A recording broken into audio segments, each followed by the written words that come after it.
students made these banners. And what we're trying to get is that sort of, if any of you have ever been to England, when you walk into a church sometimes, or if you go to Hampton Court, they have all the family banners that gives you sort of this feeling of great history. And of course, this is Shakespeare's greatest history play. And if you're not familiar with the situation with Henry IV, I have given you an easy little synopsis here on the back of the program that tells you about some of the folks in the show, okay?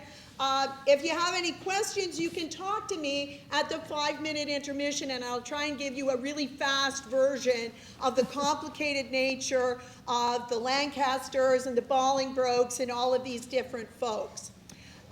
This play is actually one of my all-time favorite Shakespeare plays.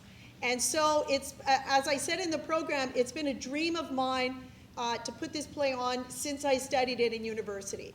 And as a drama kid and a drama person, I really don't think you can understand a play until you get it up on its feet, like we're doing tonight.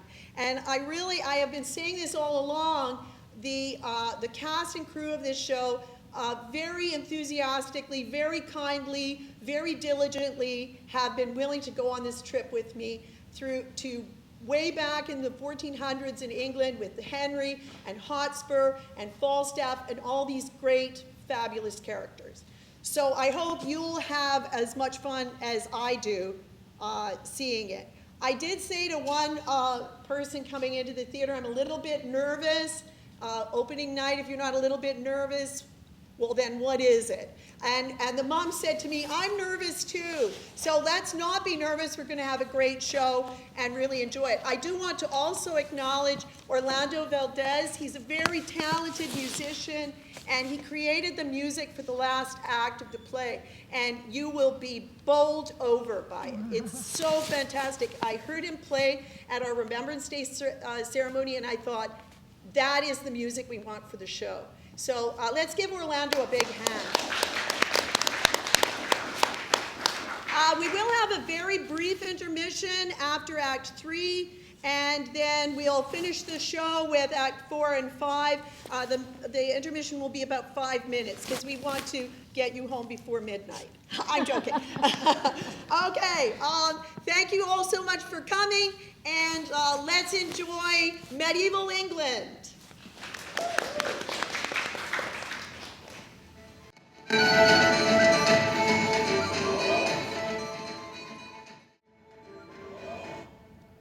So shaken as we are, so wan with care, find we a time for frighted peace, to pant and breathe short-winded accents of new broils, to be commenced in strands afar remote? Therefore, friends, as far as to the sepulchre of Christ, whose soldier under whose blessed cross we are impressed and engaged to fight, forthwith the power of English shall we levy, and to the Holy Land we'll make our way. Then let me hear of you, my gentle cousin Westmoreland, what yesternight our council did decree in forwarding this dear expedience. My liege, this haste was hot in question, and many of the limits of the charge set down but yesternight, when all athwart there came a post from Wales loaded with heavy news, whose worst was that the noble Mortimer, leading the men of Hertfordshire to fight against the irregular and wild Glendower, was by the rude hands of that Welshman taken, 1,000 of his people butchered, upon whose dead corpse there was such misuse, such beastly, shameless transformation by those Welshwomen done, as may not be without much shame retold or spoken of. It seems then that the tidings of this broil break off our business for the Holy Land. This match was other did, my gracious lord, for more uneven and unwelcome news came from the north, and thus it did import. On Holy Mood Day, the gallant Hotspur there, young Harry Percy, and brave Archibald, the ever valiant Scot, at Homildon met, where they did spend a sad and bloody hour, as by discharge of their artillery and shape of likelihood the news was told, for he who brought them in the very heat and pride of their contention did take course, uncertain of the issue anyway.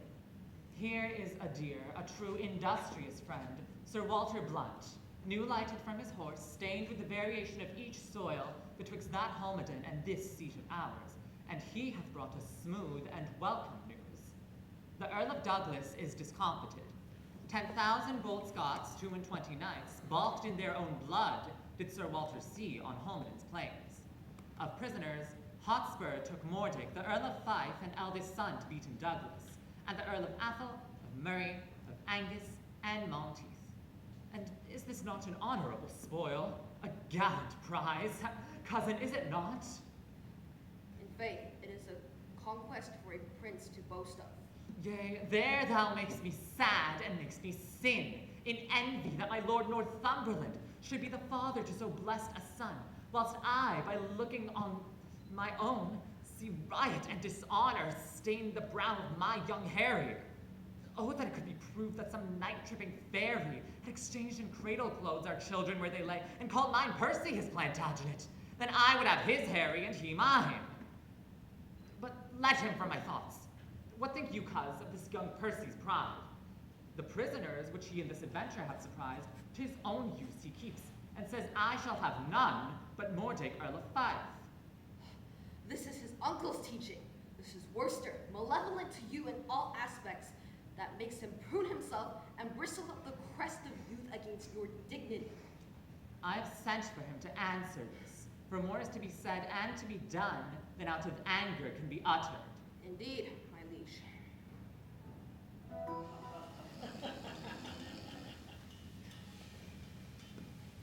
Your cup of sack, monsieur. Yes. Your cup of sack, your royal highness. What time of day is it, lad? Thou art so fat-witted with drinking of old sack, and unbuttoning thee after supper, that thou hast begun to demand what thou wouldst truly know.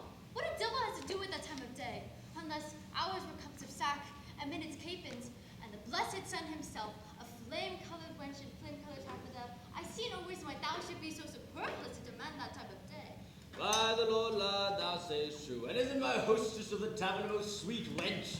As the honey of Highland, my old lad in the castle, and is not above Durkin the most sweet robe of durance? Oh, no, how now, mad wag? What in the quips and the quiddities? What a plague have I to do with a buff jerkin? What a plague have I to do with my hostess of the tavern? Well, thou hast called her to reckoning many a time enough. Did I ever call thee to pay thy part? No, I'll give thee thy due. Thou hast paid all there. Yea, and elsewhere as far as my coin would stretch, and where it wouldn't, I would have to use my credit. Yea, and so used it that were it not here apparent that thou art heir apparent. But I pray thee, sweet wag, shall there be gallows standing in England when thou art king? Do not thou, when thou art king, hang a thief. No, thou shalt. Shall I? Oh, rare. By the Lord, I'll be a brave judge. Thou judgest falsely already. I mean, thou shalt have the hanging of the thieves and become so rare a hangman. Well, splat. I am as melancholy as a gib cat for a lugged bear. Or a lover's lute, or an old lion. Yea, the drone of a Lincolnshire bagpipe. What sayest thou to a hare, or the melancholy of Mordich? Thou hast the most unsavory similes and art, indeed, the most comparative rascaliest. Sweet young prince, but hal, I pray thee, trouble me no more with vanity. I would to God, if thou I knew where a commodity of good names were to be bought. An old lord of the council rated me at the other street in the day about you, and I marked him not, and yet he talked very wisely, and I regarded him not, and yet he talked very wisely, and in the street too. Thou didst well, for wisdom cries out in the streets, and no man regards it. Oh, thou hast damnable iteration, and art indeed able to corrupt a saint. Thou hast done much harm upon me, how God forgive thee for it. If I knew what a commodity of good names would be, I would have bought it already. I'll be damned for never a king's son in Christendom. Oh, point! Now we shall know if Gansel will set a match. If men will be saved by merit, or what hole in hell must be hot enough for him. This is the most omnipotent villain that ever cried stand to a true man. Good morrow, then. Good morrow, sweetheart. What says Monsieur Remorse?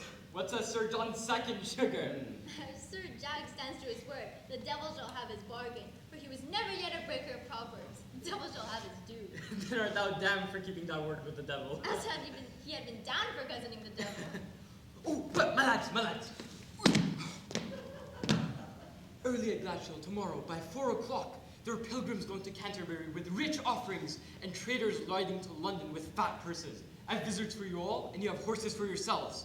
Gatchell lies tonight in Rochester, and I have bespoke summer tomorrow night in East Cheap. We may do it as secure as sleep. If you'll go, I'll stuff your purses full of crowns, and if you will not, tarry at home and be hanged. Hey, ye, Edward, if I tarry at home and go, Lord, I'll hang you for going. Oh, you will, Chops. Oh, how will thou make one? Who? I, Rob? I, a thief? No, not I, my.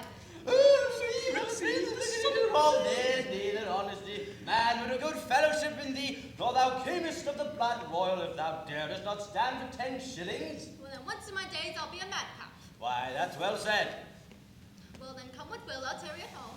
By the Lord, I'll be a traitor then when thou art king. So I tarry not. Sir John, I pray thee, leave the prince and I alone a while, and I will lay down such reasons for this adventure that he shall go.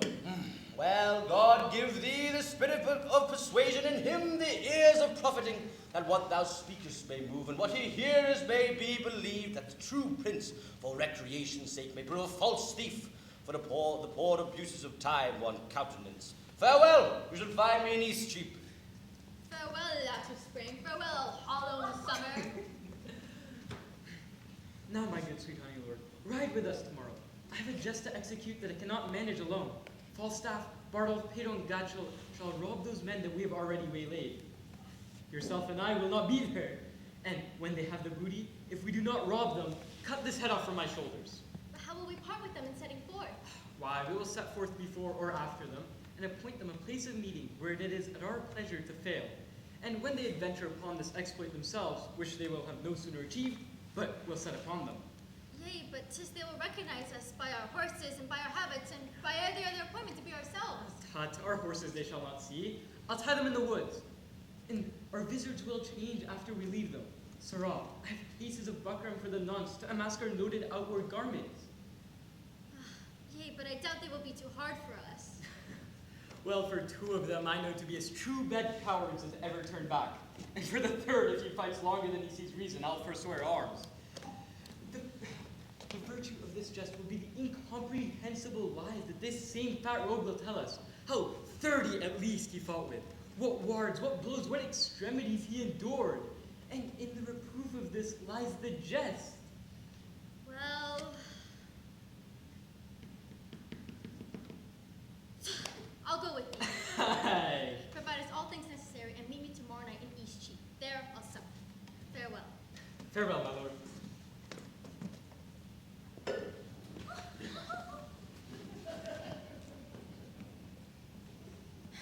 I know you all, and will a while uphold the unyoked humor of your idleness.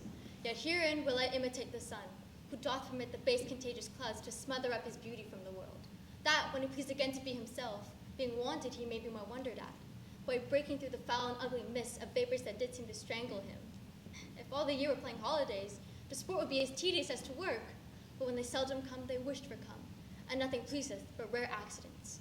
So when this loose behavior I throw off, and by pay the promises I never, or pay the debt I never promised, by how much better than my word I am, by so much shall I falsify men's hopes, and like bright metal on sullen ground, my reformation glittering over my fault, shall show more goodly and attract more eyes. And so hath forth to make it set it off. A soul fend to make offense a skill, redeeming time when men least think I will. My blood has been too cold and temperate, unapt to stir at these indignities. And you have found me, for accordingly you tread upon my patience.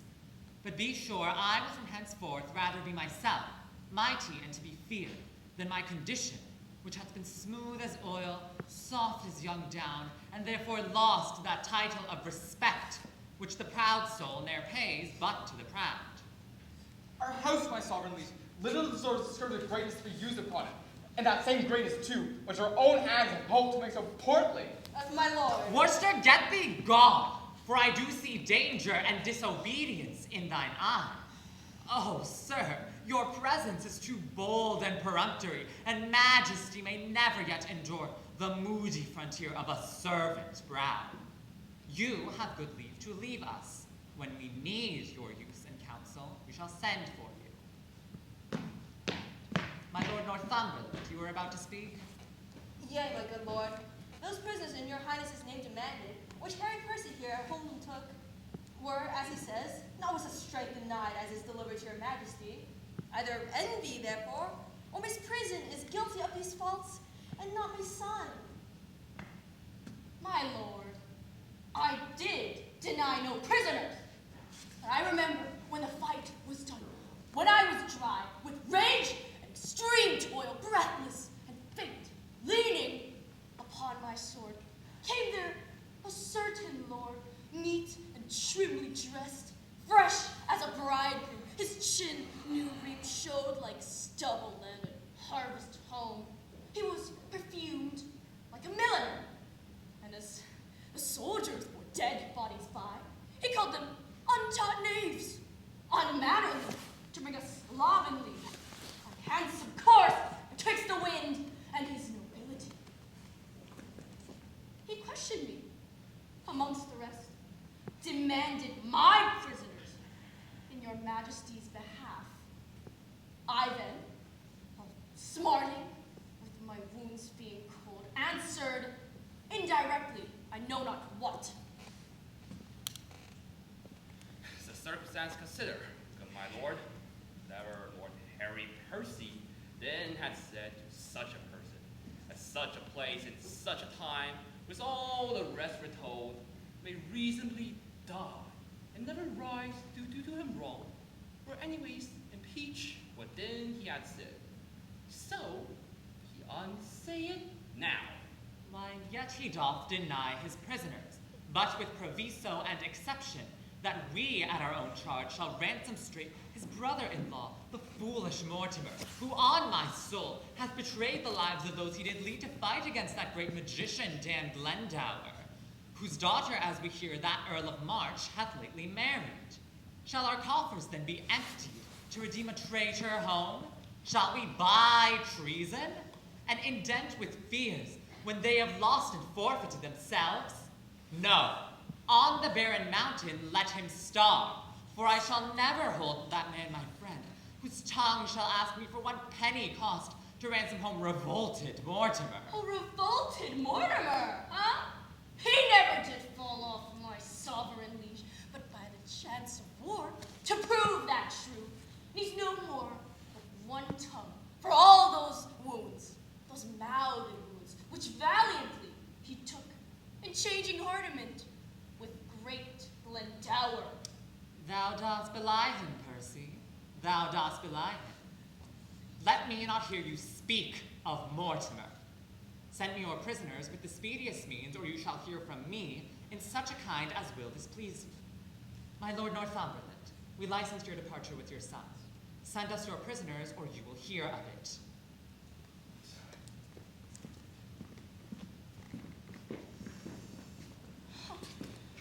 And if the devil come and roar for them, I will not send them. I will, after straight, and tell him so. For I will ease my heart, albeit I make a hazard of my head. What? Show the color. See him rest well. Here comes your uncle. Speak of Mortimer, zounds, and I will speak of him, and let my soul want mercy if I do not join with him. Brother, the king hath made your nephew mad. Who struck this heat up after I was gone? He will, forsooth, have all my prisoners. And when I urged the ransom once again of my wife's brother, then his cheek looked pale, and on my face he turned an eye of death, trembling even at the name of Mortimer. I cannot blame him. Was not he proclaimed by Richard that dead is next of kin? He was. I heard it myself. And that was when the unhappy king, whose wrongs in us God pardon, did set forth upon his Irish expedition, from whence intercepted did he return to be disposed and shortly murdered. And for whose death we, in the world's wide mouth, have scandalized and foully spoken of. But, soft, I pray you, did King Richard then proclaim my brother Edmund Mortimer heir to the crown? Did myself did hear it. Why then? I cannot blame his cousin king that wished him on the barren mountain starve. Shall it for shame be spoken of in these days? or fill up chronicles for days to come that men of your nobility and power did gauge them both in an unjust behalf, as both of you, God pardon it, have done, to put down Richard, that sweet, lovely rose, and plant this thorn, this canker Bolingbroke? And shall it in more shame be further spoken that you were fooled, discarded, and shook off by him for whom these shames ye underwent? Peace, cousin, speak no more. And now, I'll unclasp a secret book, and to your quick conceiving discontent, I'll read you a matter deep and dangerous, as full of peril and an adventurous spirit as to o'erwalk a current roaring loud as the unsteadfast footing of a spear. And if you fall in, good night, or sink, or swim. Send danger from the east and to the west, so on across it from north to south, and let them grapple. Oh, the blood more stirs to rouse a lion than to start a hare. Imagination of some great exploit drives him beyond the bounds of patience. By heaven, methinks it were an easy leap to pluck bright honor from the pale-faced moon, or dive into the bottom of the deep where fathom line could never touch the ground, and pluck up drowned honor by the locks, so he that doth redeem her thence might wear without rival all her dignities. But out from this half-faced fellowship. The apprehensive world figures here, but not the form of what he should attend. Good cousin, give me audience for a while. Oh, I cry you mercy. Those same noble Scots that are your prisoners. I'll keep them all. By God, he shall not have a Scot of them. No, if a Scot would save his life, he shall not. I'll keep them all by this hand. You start away and lend no ear unto my purposes. Those prisoners you shall keep. Nay, I will. That is flat. He said he would not ransom Mortimer, forbade my tongue to speak of Mortimer, and yet I will find him when he lies asleep, and in his ear I'll holla, Mortimer! Nay, I'll have a starling shall be taught to speak nothing but Mortimer, and give it him to keep his anger still in motion. Hear you, cousin, a word. All studies here I solemnly defy, save how to gull and pinch this Bolingbroke and that same sword and buckler, Prince of Wales. By that I think his father loves him not, and would be glad he met with some mischance. I would have him poisoned with a pot of ale. Farewell, kinsman. I'll talk when you're better tempered to attend. Why, what a wasp tongue and impatient fool art thou, trying to break into this woman's good time thine to no tongue but thine own. But look, I am whipped and scourged with rods, netted and stung with pismires, when I hear of this vile politician, Bolingbroke. God forgive me. Good uncle, tell your tale. I have done. Nay, if you have not, to it again. Will stay your leisure. In faith. Then, once more to your Scottish prisoners, deliver them without restraint, and make the Douglas son your only means for powers in Scotland, which, for divers reasons, which I shall send written that, be assured, shall easily be granted. You, my lord, your son in Scotland being thus employed, shall secretly into the bosom creep of that same noble prelate, well beloved, the Archbishop. Of York, is it not? True, bears hard his brother's death at Bristol, the Lord Scroop. I speak not this in estimation, as what I think might be, but what I know is ruminated, plotted and set down, and what stays only but to behold the occasion that shall bring it on. I smell it. Upon my life, it will do well. Before the game is afoot, thou still let's slip. I cannot choose but be a noble plot, and then the power of Scotland and of York to join with Mortimer, huh? And so they shall. Oh, in faith, it is exceedingly well aimed. And 'tis no little reason but to speed, the saving ahead by raising the head, for bear ourselves as even as we can. The king will always think himself in our debt, and we think ourselves unsatisfied till they have found the time to pay us home. And see already how he doth begin to make strangers to his looks of love. He does. He does. and I by letter shall direct your course. When time is ripe, which will be suddenly, I'll steal to Glendower and Lord Mortimer, where you and Douglas and our powers at once, as I shall fashion it, shall happily meet, to embrace our strong fortunes in our own strong arms, which now we hold at much uncertainty. Farewell, brother. We shall thrive, I trust. Uncle, adieu. Oh, let the hours be short, till fields and blows and roads applaud our sport.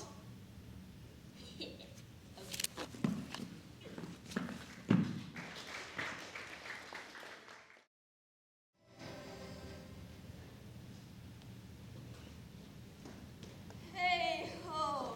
And if be not for by the day, I'll be hanged, turtle wings over the chimney, and yet our horse is not packed. What, ostler?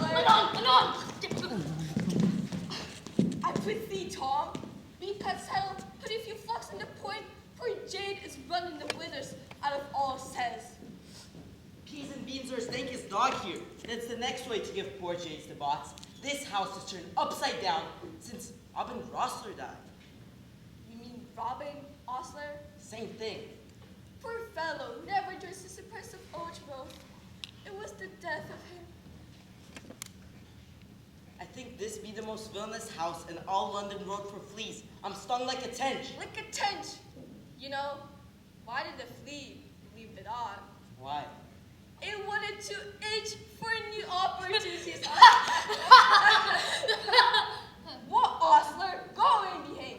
Go away. Have a gammon of bacon and 2 races of ginger to be delivered as far as Charing Cross. God's bodies, the Turkish Mapanger are quite starved. What, ostler?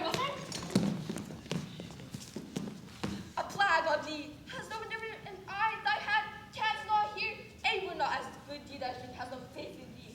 And very villain, come and behave, has no faith in thee. I can't believe this guy. Good morrow, carriers. What's o'clock? I think it be 2 o'clock. I prithee, lend me thy lantern to see my gelding in the stable. Nay, by God's soft, I know what you're worth of that, I think. I prithee, lend me thine. Awen, cancel, lend me thy lantern, quoth he. Huh, I'll see thee married hanged first. Sirrah, carriers, what time do you mean to come to London? Time enough to go to bed with a candle. Come, neighbor monks, we'll catch up with the gentlemen, along with company, for they have great charge. Whoa, Chamberlain! That's as even as fair as. At hand, quoth the Chamberlain. That's fair is no more for picking of purses than giving directions from the laboring. Thou slayest the plot how? Chamberlain! Good morrow, Master Godchild. The old current that I told you yesterday night was of Franklin in the wild of Kent. I have brought 300 marks of him in gold. I heard him tell it to one of his company last night at supper. A kind of auditor, one that has abundance of charge to God knows what. They are up already and call for eggs and butter. They will away presently. Sirrah, they mean not with St. Nicholas's clerks. I'll give thee this neck. Nay, I'll none of it. I pray thee keep back for the hangman, for I know thou worshipest Saint Nicholas as truly as man of falsehood may. What talkest thou to me of the hangman? If I hang, I'll make a fat pair of gallows, or if I hang, old Sir John hangs with me, and thou know he is no starveling. Tut, there are other Trojans thou dreamest not of, the likes of which for sport's sake would do the profession some grace. Such as will strike sooner than speak sooner than drink sooner than pray, and yet zounds I lie, for they pray continually to their saint, the Commonwealth. Or rather, not pray to her, pray on her, for they ride up and down on her, and use her as a pair of boots. What? The Commonwealth, the boots? Will she hold out water in foul way? She will. Justice hath liquored her. And thou shalt give me thy hand, and I will give thee portion of my spoils, for I am a true man. Nay, Rather let me have it, as you are a false thief. Okay. Well, bid the ostler my guild into the stable, and farewell, you muddy knave. They've removed Falstaff's horse and you pence like a gum to velvet. Point! Point in my hand! Point! Peace, you fat kitty rascal. What a crawling dost thou keep? Where's Point now? He has gone to the top of the hill. I'll go seek him. I'm accursed to run in the thieves' company. Rascal have removed my horse and tied him I know not where. If I travel 4 foot by the squire further afoot, I shall break my wind. Well, I doubt not but to die a fair death for all this if I escape hanging for killing that rogue. I've forsworn his company hourly any time this 22 years, and yet I'm bewitched by the rogue's company. If he have not made me drink medicines to make me love him, I'll be hanged. It could not be else. I've drunk medicines. Prince, Poin's a plague upon you both. Bardold, Pedro, I'll starve ere I rob a foot further. It is not as good deed as drink. To turn true man and to leave these rogues, I am the veriest varlet that ever chewed with a tooth. 8 yards of the uneven ground is 70 miles with me, and the stony-hearted villains know it well enough. A plague upon it when thieves cannot be true to one another. What? Woo! A plague upon you all! Give me my horse, you rogues! Give me my horse and be hanged! Peace, lay down your post to the ground and list if thou canst hear the tread of travelers. Have you any levers to lift me up again, being down? Splat! I'll not bear mine own flesh a foot further, for all the coin in thy father's exchequer. What a plague me need to colt me thus? Thou liest. Thou art not colted. Thou art uncolted. Hal, I pray thee, good prince, son, help me to my horse, good prince, Hal. Ouch, you rogue, shall I be your ostler? Oh, good! Hang thyself in thine own out of barren garters. Stand! So do I, against my will. Oh, 'tis our setter, I know his voice. Hey! Hey! Bardo, Cassia! what news? Cassia, on with your visitors. There's money in the king's coming down the hill. Just go to the king's exchequer. You lie, you rogue, just going to the king's tavern. That'll be enough for all of us. To be hanged. Now, sirs, you four shall walk in the narrow lane. Ned Points and I will walk lower. They escaped and they led on us. How many be there of them? Some 8 or 10. Zoons, will they not rob us? What a coward, Sir John Ponch. Indeed, I'm not your grandfather, Sir John of Gaunt, and yet no coward, Hal. Well, we leave that to the proof. Sirrah, Jack, thy horses stand behind the hedge. When thou needest them, there thou shalt find them. Farewell. Now I cannot strike him if I should be hanged. Ned, where are our disguises? Here, hard by, stand close. No, happy man be his dole, and every man do his business. Come, neighbor, the boy shall lead our horses down the hill. Walk a foot a while and eat our legs. You knaves, you pagan knaves, you mongrels! On, pagans, on, you fat chuffs! Down with them! Fleece them! Jesus bless us. All right, your grand jurors, are you will do?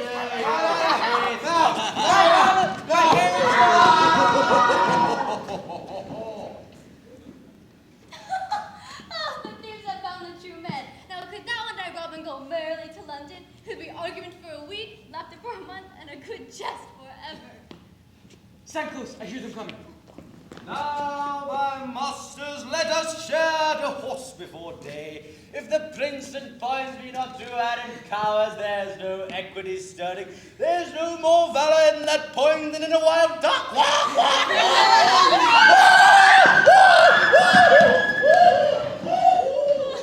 must with ease. Now, merrily to horse. The thieves are all scattered and possessed, so much that they dare not meet each other. Awaken then. Both have sweats to death, and lies the leans earth as he walks along. For not for laughing, I should pity him. Oh, how the road roared.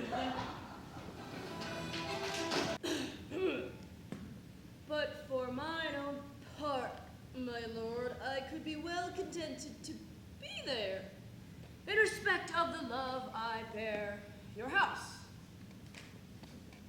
He could be contented. Why is he not then? In respect of the love he bears our house. He shows in this. He loves his own barn more than he loves our house. Let me see some more. The purpose you undertake is dangerous. Oh, why, that's certain. 'Tis dangerous to take a cold, to sleep, to drink. But I tell you, my lord fool, out of this nettle, danger, we pluck this flower. Safety. Purpose you undertake is dangerous. The friends you have named uncertain. The time itself unsorted, and your whole plot too light for the counterpoise of so great an opposition. Oh, say you so, say you so. I say it to you again. You are a shallow, cowardly hind, and you lie. What a lack brain is this? Is there not my father, my uncle, and myself? Lord Edmund Mortimer, my Lord of York, and Owen Glendower? Is there not besides the Douglas? Have I not all their letters to meet me in arms by the 9th of the next month, and are not some of them already set forward? Huh?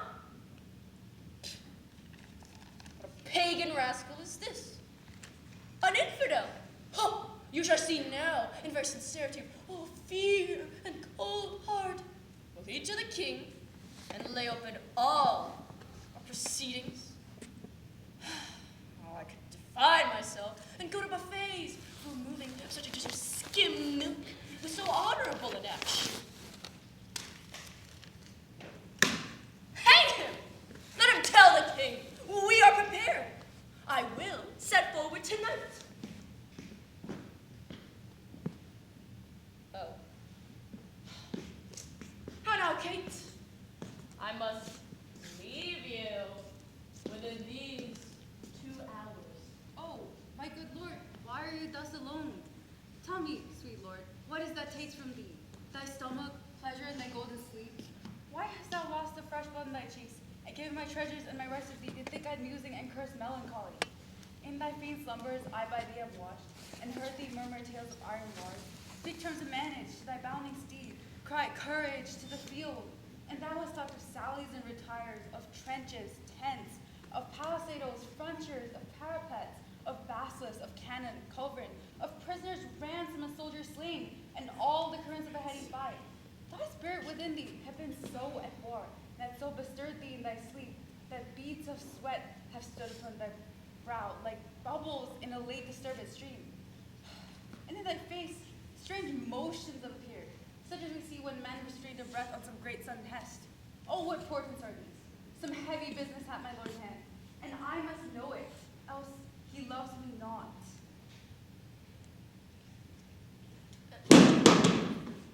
What ho!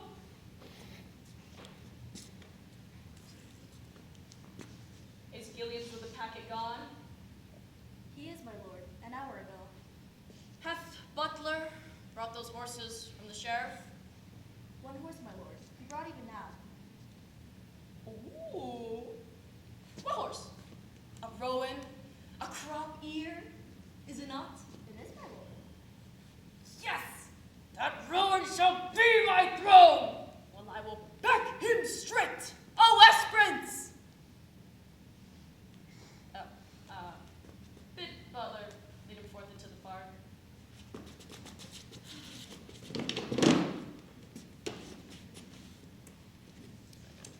But hear you, my lord.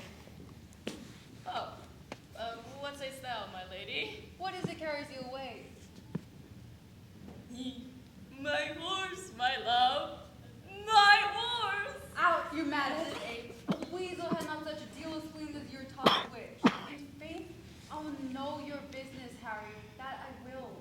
I fear my brother Mortimer not stir about his title and send for you to line his enterprise. But if you Oh, so far afoot, I shall be weary, love. Come, you parakeet, answer me directly answer the question that I asked.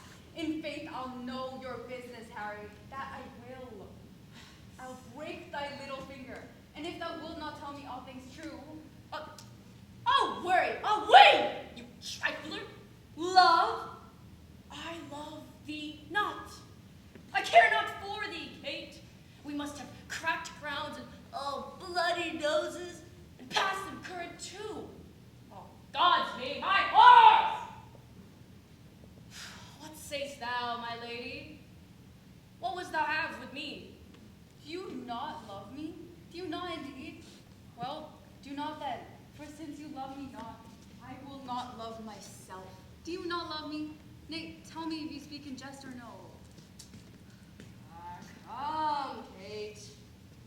Wilt thou see me ride? And when I am on horseback, I will swear I love thee infinitely. But hark you, Kate. I must not have you henceforth question me whither I go, no reason whereabout. Whither I must. And to conclude this evening, must I leave you, gentle Kate? I know you wise, but yet no farther wise than Harry Percy's wife. Constant you are, but yet a woman, and for secrecy no lady closer. For I know thou wilt not utter what thou dost not know. And so far will I trust thee, gentle Kate. How? So far? Not an inch further. But hark you, Kate. Whither I go, thither shall you go too. Today will I set forth, tomorrow you. Will this content you, Kate?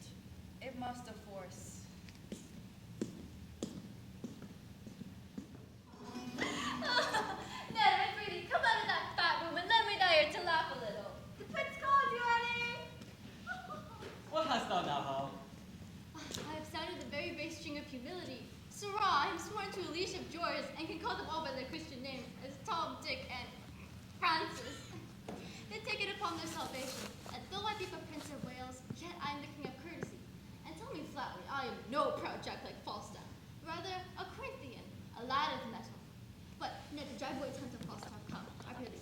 Do thou stand this Byron, while I question your puny George to what end he gavest me the sugar. And may thou never leave till calling Francis, and may his tale to me be nothing but a knock. Step aside and I'll show thee a precedent.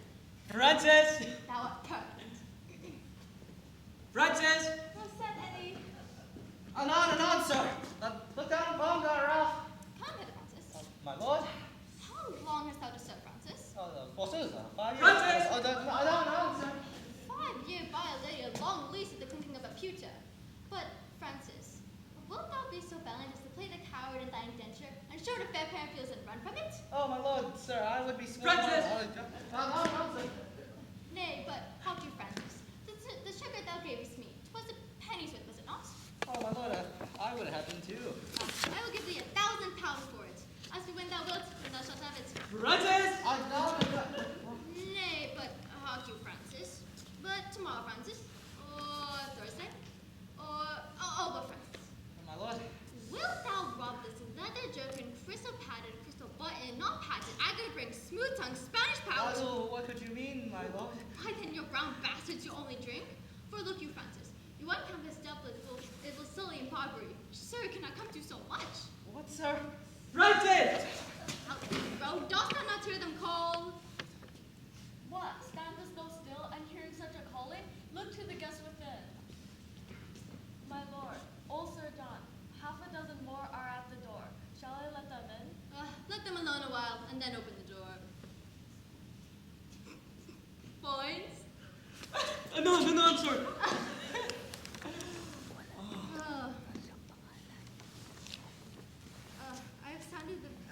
I have showed them all humors that have shown themselves humors since the good days of Goodman Adam, to the pupil age of this 12 o'clock at midnight. What o'clock, Francis? Not an answer. That ever this man should have fewer words than a parrot, and yet the son of a woman. I'm not yet of Percy's mind. The Hotspur of the North, he that kills some 6 or 7 dozen Scots at breakfast, washes his hands and says to his wife, "Fie upon this quiet life, I want work." "Oh, my sweet Harry," says she, "how many hast thou killed today?" "Oh, give my roan horse a drench," and answers some 14 an hour, a trifle. I prithee, call in Falstaff. A plague of all castes, they'll say I, and vengeance too, many men. Ere I lead this life too long, I'll sow the stocks and mend them and foot them too. Give me a cup of sack, boys, and no virtue extant. You rogue, his lime in his sack. There's nothing but roguery to be found in villainous man, and a coward is worse than a cup of sack with lime in it. A villainous coward. How now, Woolsack, what mutter you? A king's son, you prince of Wales. Why, you round man, what's the matter? Are you not a coward? Answer me to that. And point there. Zounds, Papa, by the Lord, I'll stab thee. I call thee a coward. I see thee, damn man, I call thee a coward. But I would give 1,000 pounds if I could run as fast as thou canst. You are straightened up in the shoulders, you care not who sees your back. Call you that backing of your friends? A plague upon such backing. And give me them that will face me. Give me a sack, boy. I will rogue my drunk today. Oh, villain, thy lips are scarce since thou drunkest last. All's one for that. Plague upon you all, still say I. What's the matter? What's the matter? There be 4 of us here taking 1,000 pounds this morning. Where is it, Jack? Where is it? Where is it? Taken from us. 100 upon the poor 4 of us. What, 100 man? Oh, I'm a rogue if I thought not. Rather than 2 hours together, I've escaped by a miracle. I'm 8 times thrust through the doublet, 4 through the hole my butler cut through, and through my sword hacked like a handsaw rope.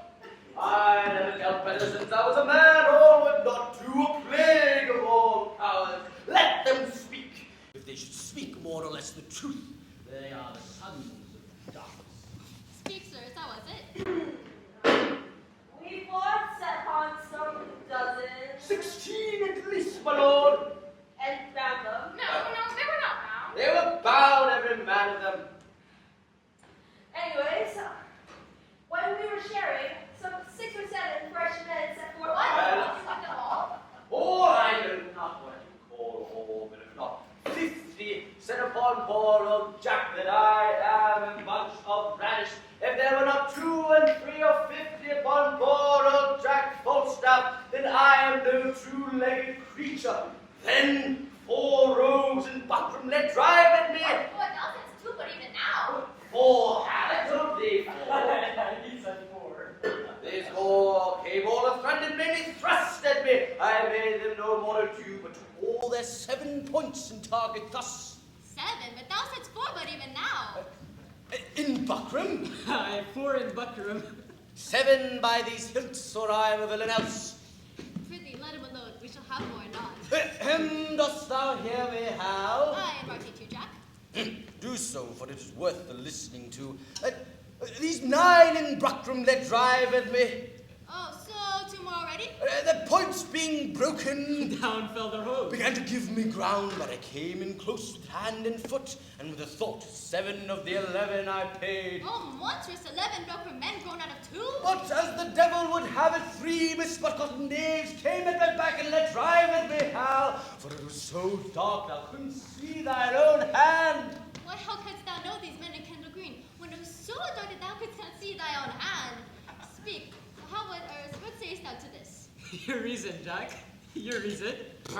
What upon compulsion? Give you reason on compulsion, I. If reasons were as plentiful as blackberries, I would give no man a reason on compulsion, I. I'll be no longer guilty of this sin, this sanguine coward, this horseback rider, this huge hill of Oh, blood, you starveling, you eel-skin, you dried meat, you stockfish! Well, breathe a while and then do it again. And when thou hast tied thyself in base comparisons, hear me speak but this. Mark, Jack. According to this, we saw shall you two four set on four and bow them and were masters of their wealth. Mark now how a plain tale shall put you down. Then did we two set on you four, and with the word outpaced you with your prize and habit. Ye can show it to you here in the house. You Falstaff, carried yourself away as nimbly with as quick dexterity, and roared for mercy as still as I ever heard bullcalf. What trick, what device, what starting hole canst thou not find to hide in thee? From this open and apparent shame. What trinkets hast thou now, Hal? I knew ye as well as he that made ye. Was it for me to kill the heir apparent? Was it for me to kill the true prince? Why, thou know'st, I am as valiant as Hercules, but beware instinct, the lion shall not touch the true prince. Instinct is a great matter, and I was now a coward on instinct. I shall think the better of myself and thee during my life, I for a valiant lion and thou for a true prince. But by the Lord's land, I'm glad you have the money. Hostess, clap to the doors. Pray tomorrow, boys, lads, hearts of gold, may all the titles of good fellowship come to thee. What? Shall we be merry? Shall we have a play extempore?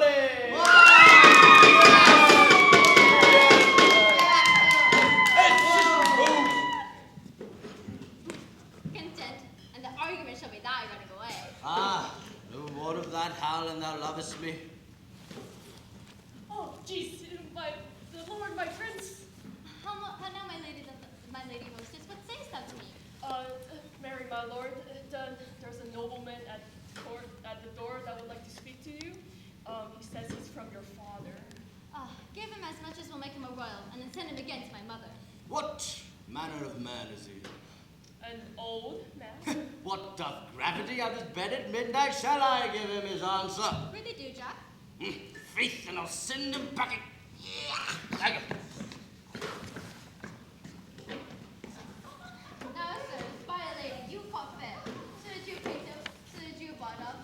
You fought with as much courage as lions. And you two ran away upon instinct. You will not touch the true prince, no five. Faith, I ran and I saw others run. Faith, tell me now in earnest, how can Falstaff's sword so have? He hacked it with his dagger and said he was for truth out of England, but would make you believe it was death and fight, and persuaded us to do life. Yeah, and it tickled her nose with speargrass to make them bleed, and then to love her garments with it. I swore with the blood of a true man. I did that, but not 7 years before. I blushed here as monstrous devices. Oh, villain, thy soul took up of sack 18 years ago, and we're taken with the manner, and ever since thou hast blushed extempore, that thou hadst fire and sword on thy side, and yet that thou still rannest away.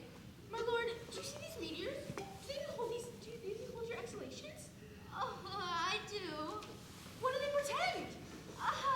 Crawled purses and hot livers. Crawler, my lord is rightly taken. No, fairly taken, halt. Here comes lean Jack. Here comes a fair bone. How now, my sweet creature of bombast? How long is ago since thou saw thine own knee? Well, only, Hal. When I was about thy years, Hal, I was not an eagle's talon in the waist. I could have crept into any alderman's slumbering. Playing upon sighing and grief, it blows a man up like a bladder. But there's villainous news abroad. You was John Bracy from your father. You must have caught in the morning, and that same mad fellow of the North Person, he of Wales, what a plague do you call him? Glendower. Owen the same, and the son-in-law Mortimer, and old Northumberland, and that sprightly Scot of Scots that run a horseback up a hill perpendicular. Well, he was there too, and one more day, and 1,000 blue caps more. Worcester stolen away tonight. Thy father's beard turned white with the news. But Hal, art thou horrible afeard? Not a whit, ye faith. I lack some of thy instincts. Well, thou wilt be horribly chid tomorrow when thou comest to thy father. Oh, Hal, if thou lovest me, practice an answer. Okay, do thou send for my father, and allow me to practice the particulars of my life. Oh, shall I content? This shall... dagger, my scepter, and this cushion, my crown. You may come a sack to make my eyes look red, for it may be thought I have wet, but I have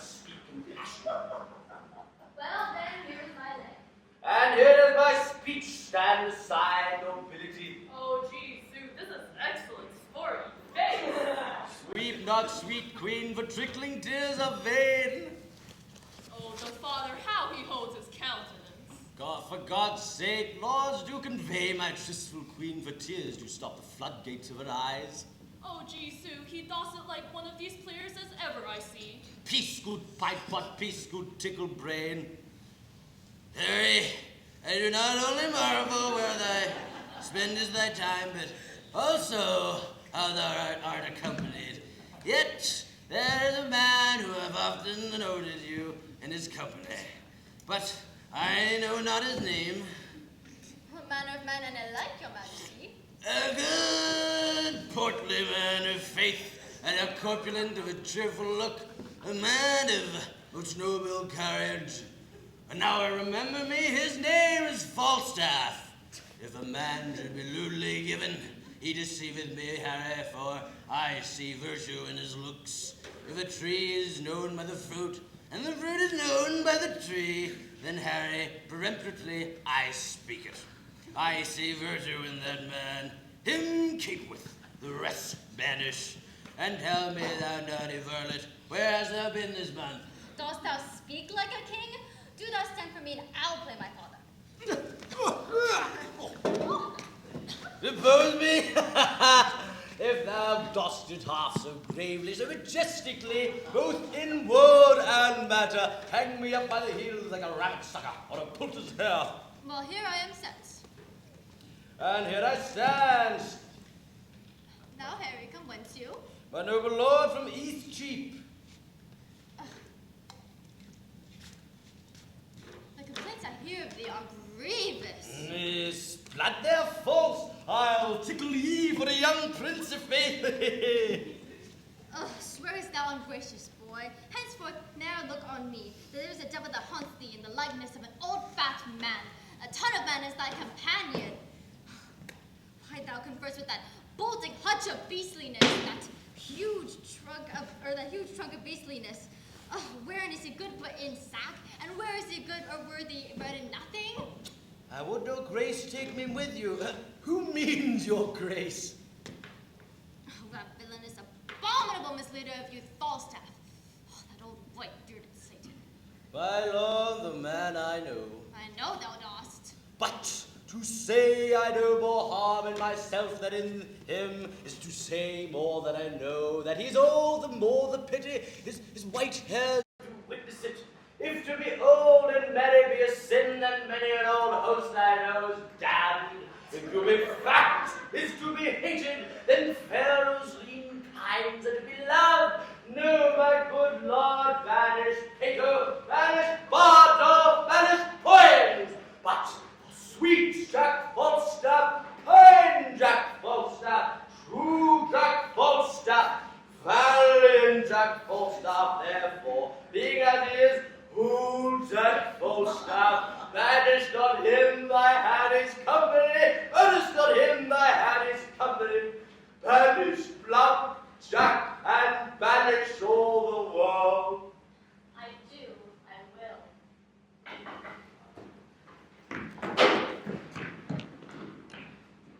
Oh, my lord, the sheriff of this most monstrous watches at the door! Oh, you rogue, play out the play. I've much to say on behalf of that Falstaff.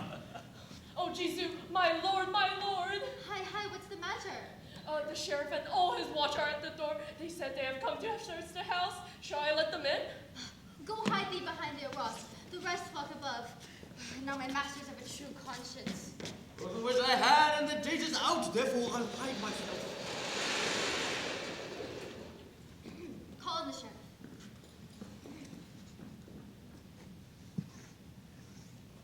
Now, sheriff, what masters your will with me? First, pardon me, my lord. A hue and cry hath followed certain men unto this house. What men? One of them is well known, my gracious lord, a gross fat man. As fat as butter. The man I do you sure is not here. For I myself at this time have employed it. And sheriff, I will give my words to thee, that I will by tomorrow dinner time send him to answer thee or any man for anything he shall be charged withal. And so let me entreat you, leave this house. I will, my lord. There are two gentlemen having this robbery lost 300 marks. Oh, well, it may be so, but if you have robbed these men, he shall be answerable. And so, farewell! Good night, my noble lord. I think it is good morrow, is it not? Indeed, I think it be 2 o'clock. Or the rascals as well as known as Paul. Go, Homildon. Falstaff! Fast asleep behind the harassment, snorting like a horse. How hard he fetches for breath. Search his pockets. What didst thou find? Nothing but papers, my lord. Read them. Item, a capon, 2 shillings, 2 pence. Item, sauce, 4 pence. Item, sack, 2 gallons, 5 shillings, 8 pence. Item, anchovies and sack after supper, 2 shillings, 6 pence. Item, bread, halfpence. Oh, monstrous. One half penny's worth of his bread is a tolerable deal of sack. All to court in the morning. Thy place shall be honorable. And the money shall be paid back with advantage. But how? The sport, the riches. Be with me betimes in the morning. And so, good morrow, Pato. Good morrow, Ned. Good morrow, my lord. Good morrow, sweet Hal. The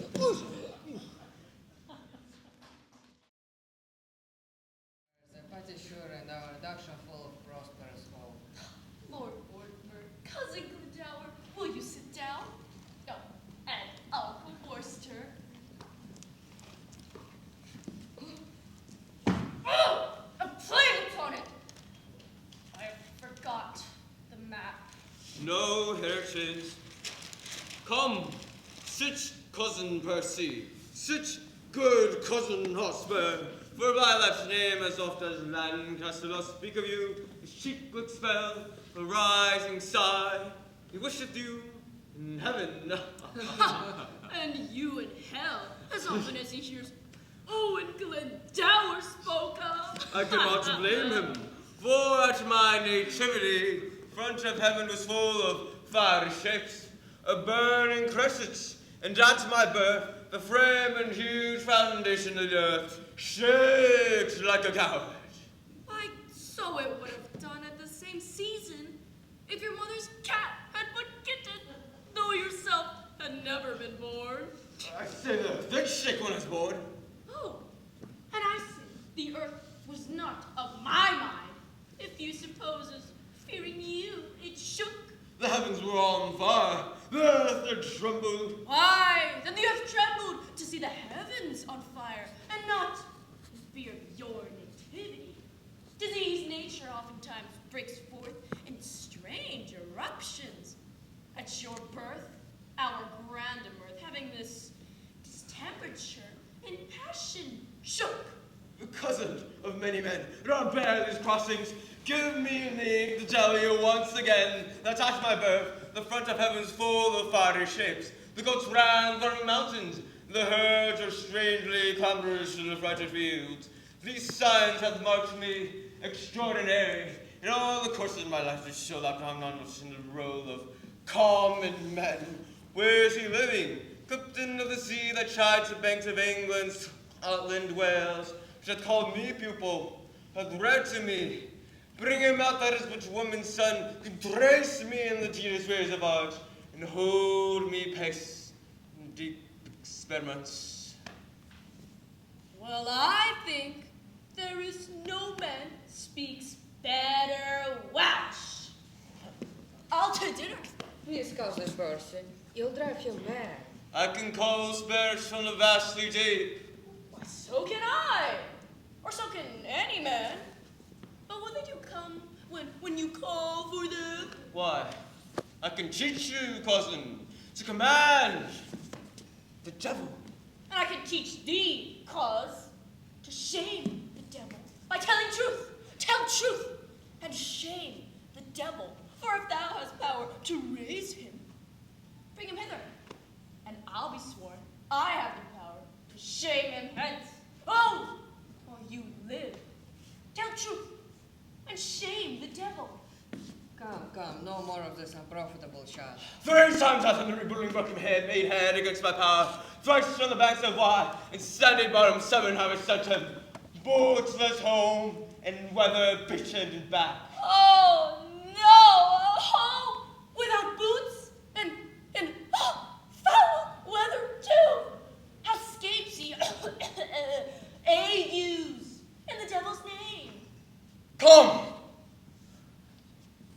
map. Shall we divide our rights according to our threefold order chain? The Archdeacon has divided it into three limits very equally. England, from Trent and Soar has Ertor, by south to east to apart the Seine, all westwards, Wales beyond the Silver Shore, and all the fertile land resists at bone, to England over, and dear cause, to you the realm not northward, lie not from Trent, and our indentures tripartite are drawn, which being sealed interchangeably. A peace as this night makes a cue, to morrow, cousin Percy, you and I, my good lord our sister, will set forth with your father and the Scottish power, as this appointed us at Shrewsbury. My father Glendower is not ready yet, nor shall need his help these 14 days. Within the space you might have drawn to visit your tenants, friends, and neighboring gentlemen. A shorter time shall send me to you, lords, and in my conduct shall your ladies come, for whom you now must steal and take no leave, for there'll be a world of watershed upon the parting of your wives and you. Methinks my moiety, north from Burton here, equals in quantity not one of yours.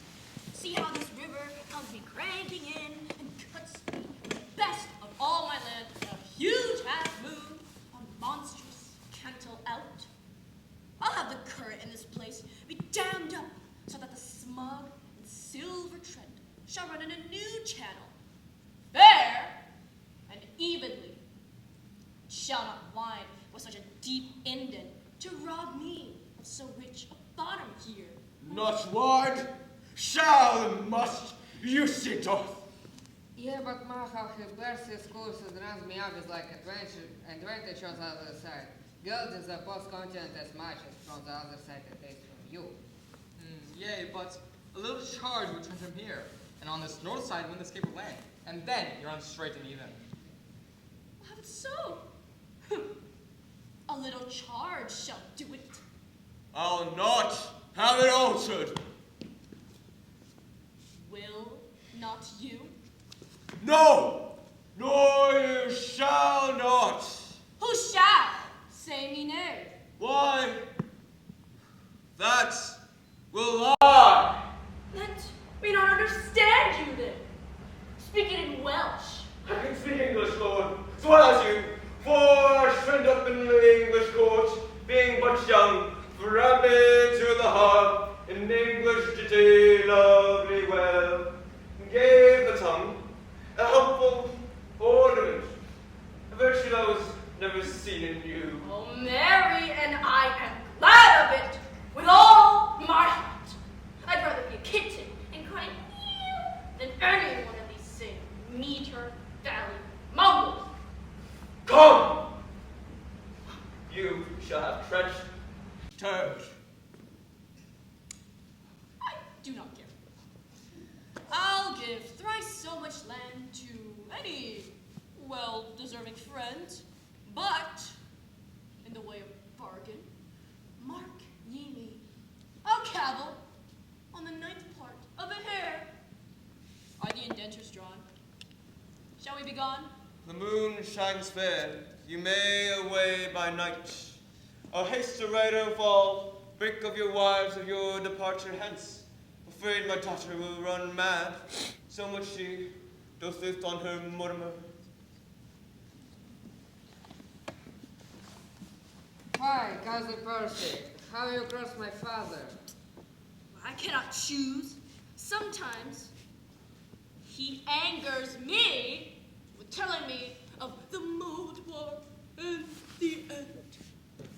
I tell you what, he held me here last night about 9 hours in the reckoning up the several devils' names that were his lackeys. I cried, and, well, go to, but marked him not a word. He is as tedious as a tired horse. In faith, he is a worthy gentleman, exceedingly well read of profited and strange concealment, valiant as a lion and wondrous, but affable and as bountiful as miles of India. Shall I tell you, cousin, He holds her temper in high respect and curls himself, even of his natural skull when you come across his humor. Face, he does. I warrant you that men is not alike myself have taunted him as much as you have done, without the taste of the injury reproof. But do not use it off, let me entreat you. In faith, my lord, you're too willful, Wayne, and, since your coming hither, have done much to put him quite beside his patience. You must needs learn, lord, to amend this fault, though sometimes it show courage, greatness, and blood, and that's the dearest grace it renders you. Yet oftentimes it doth present a harsh rage, want of manners, defect of government, pride, haughtiness, opinion, and disdain, the least of which, haunting a nobleman, loseth men's hearts, and leaves a stain upon the beauty of all parts besides, beguiling them of commendation. Well, I am schooled. Good manners be your speed. Oh, here come our wives, and let us take our leave. This is a deadly spice that angers me. My wife can speak no English. I know my My daughter weeps. She'll not part from you. She'll be a soldier too. She'll to the wars. Good father, tell her that she and my own person shall follow in your conduct speedily.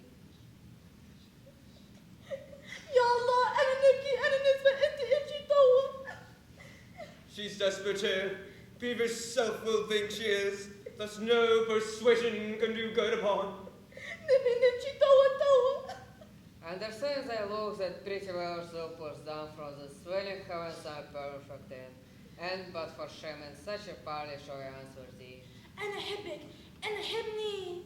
Understands thy kisses and zo mine, and there's a feeling disputation, but I'll never be a truant love till I have learned thy language, for thy tongue makes Welsh as sweet as ditties highly pin, sounds by fairy pin and summer's bower, with drivish division to her lute. Nay, if you melt, then will she run mad.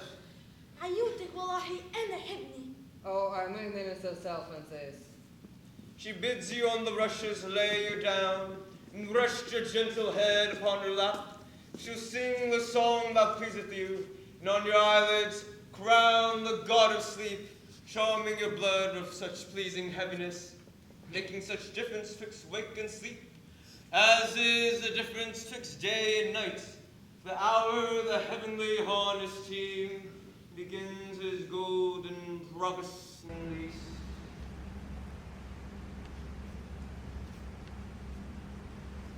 With all my heart I'll sit and hear her sing. Do so, and all the musicians that shall play to you hang in the air 1,000 leagues from hence, and straight they shall be here, sent in a tandem.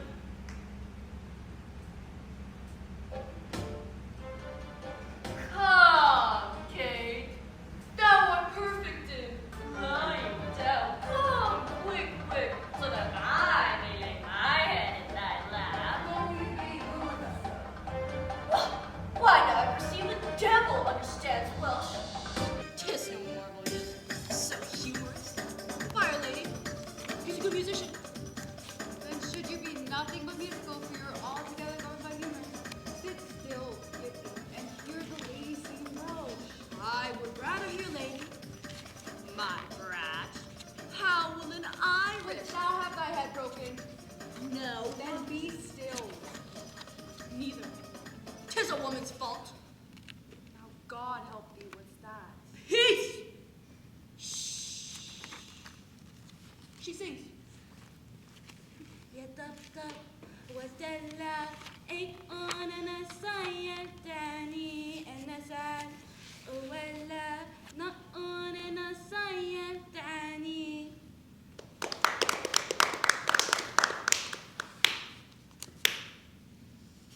Come, Kate, I'll have your song too.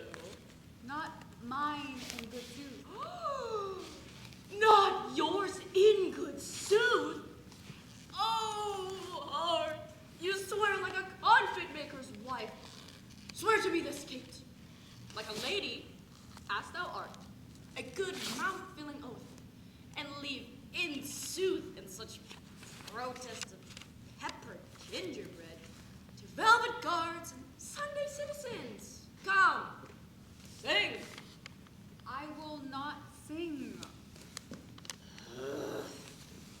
'Tis the next way to turn tailor, or be redbreast teacher. When the indentures be drawn, I'll away within these 2 hours. Come in when you will. Come, Lord Mortimer, as slow as hot Lord Percy is on fire to go. By this our book is drawn, we'll put seal, and then to horse immediately. With all my heart. I know not whether God will have it so for some displeasing service I have done, that in his secret doom out of my blood he'll breed revengement and a scourge for me. But thou dost, in thy passages of life, make me believe that thou art only marked for the hot vengeance of the rod of heaven to punish my mistreadings. Father, please. Tell me else, how could such inordinate and low desires, such poor, such bare, such lewd, such mean attempts, such barren pleasures and rude company, as thou art matched withal and grafted to, accompany the greatness of thy blood, and hold their level with thy princely heart? So please, my lord, I could put all offenses with a clear excuse, wherein my youth hath faulty and irregular, find pardon on my true submission. God pardon thee, yet let me wonder, Harry, at thy affections, which do hold a wing quite the flight from all thy ancestors. Thy place in council thou hast rudely lost, which by thy younger brother is supplied, and art almost an alien to the hearts of all the nobles and princes of my blood. The hope and expectation of thy time is ruined, and the soul of every man prophetically do forethink thy fall. Had I so lavish of my presence been, so calm and hackneyed in the eyes of men, opinion that did help me to the throne would have kept loyal to possession, and left me in reputeless banishment. I could not stir, but like a comet I was wondered at, that men would tell their children, this is he, others would say where, which is Bolingbroke, and then I stole all courtesy from heaven, and dressed myself in such humility, that I did pluck allegiance from men's hearts, loud shouts and salutations from their mouths, even in the presence of the crowned king. The skipping king he ambled up and down, with shallow jesters and rash bathing wits, soon kindled and soon burnt, carding his state, mingled his royalty with capering fools. And in that very line, Harry, stands thou, for thou hast lost thy princely privilege with vile participation.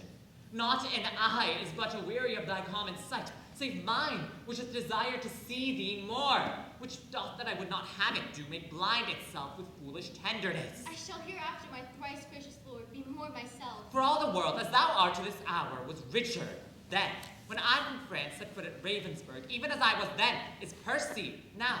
Now by my scepter and my soul to boot, he hath more worthy interest to the state than thou, the shadow of succession. Thrice at this Hotspur, Mars in swaddling clothes, discomfited great Douglas, enlarged him, made a friend of him, to fill the mouth of deep defiance up, and shake the peace and safety of our throne. And what say you to this? Father, please. Percy, Northumberland, the Archbishop's Grace of York, capitulate against us and are up. But wherefore do I tell these news to thee? Why, Harry, do I tell thee of my foes, which art my nearest and dearest enemy? True, Father, please. Thou art like enough through vassal fear, base inclination, and the start of spleen, to fight against me, under Percy's pay, Father. to dog his heels and curtsy at his frowns, to show how much thou art degenerate. Do not think so, you will not find it so. And God forbid that your majesty's, that I dissuade your majesty's good thoughts away from me. I will redeem this on Percy's head, and in the closing of some glorious day, be bold to tell you that I am your son. Percy's but my factor, good my lord, to engross up glorious deeds on my behalf. This in the name of God, I promise here.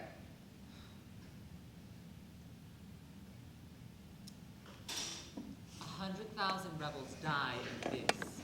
Thou shalt have charge and sovereign trust. How now, good Blunt? Thy looks are full of speed. And so has the business they came to speak of. For the Mortimer of Scotland has sent word that Douglas and the English rebels at the 11th of this month at Shrewsbury. Mighty and fearful have they were, and it's promised to be kept on every hand as our efforts foul play in the state. The Earl of Westmoreland set forth today, for this advertisement is 5 days old. On Wednesday next, Harry, you shall march forward. On Thursday next, we ourselves will march, and Harry, you shall march through Gloucestershire, by which account our business valued. Some 12 days hence, our general forces at Bridgenorth shall meet. Our hands are full of business. Let's away. Advantage feeds in fat, while men delay.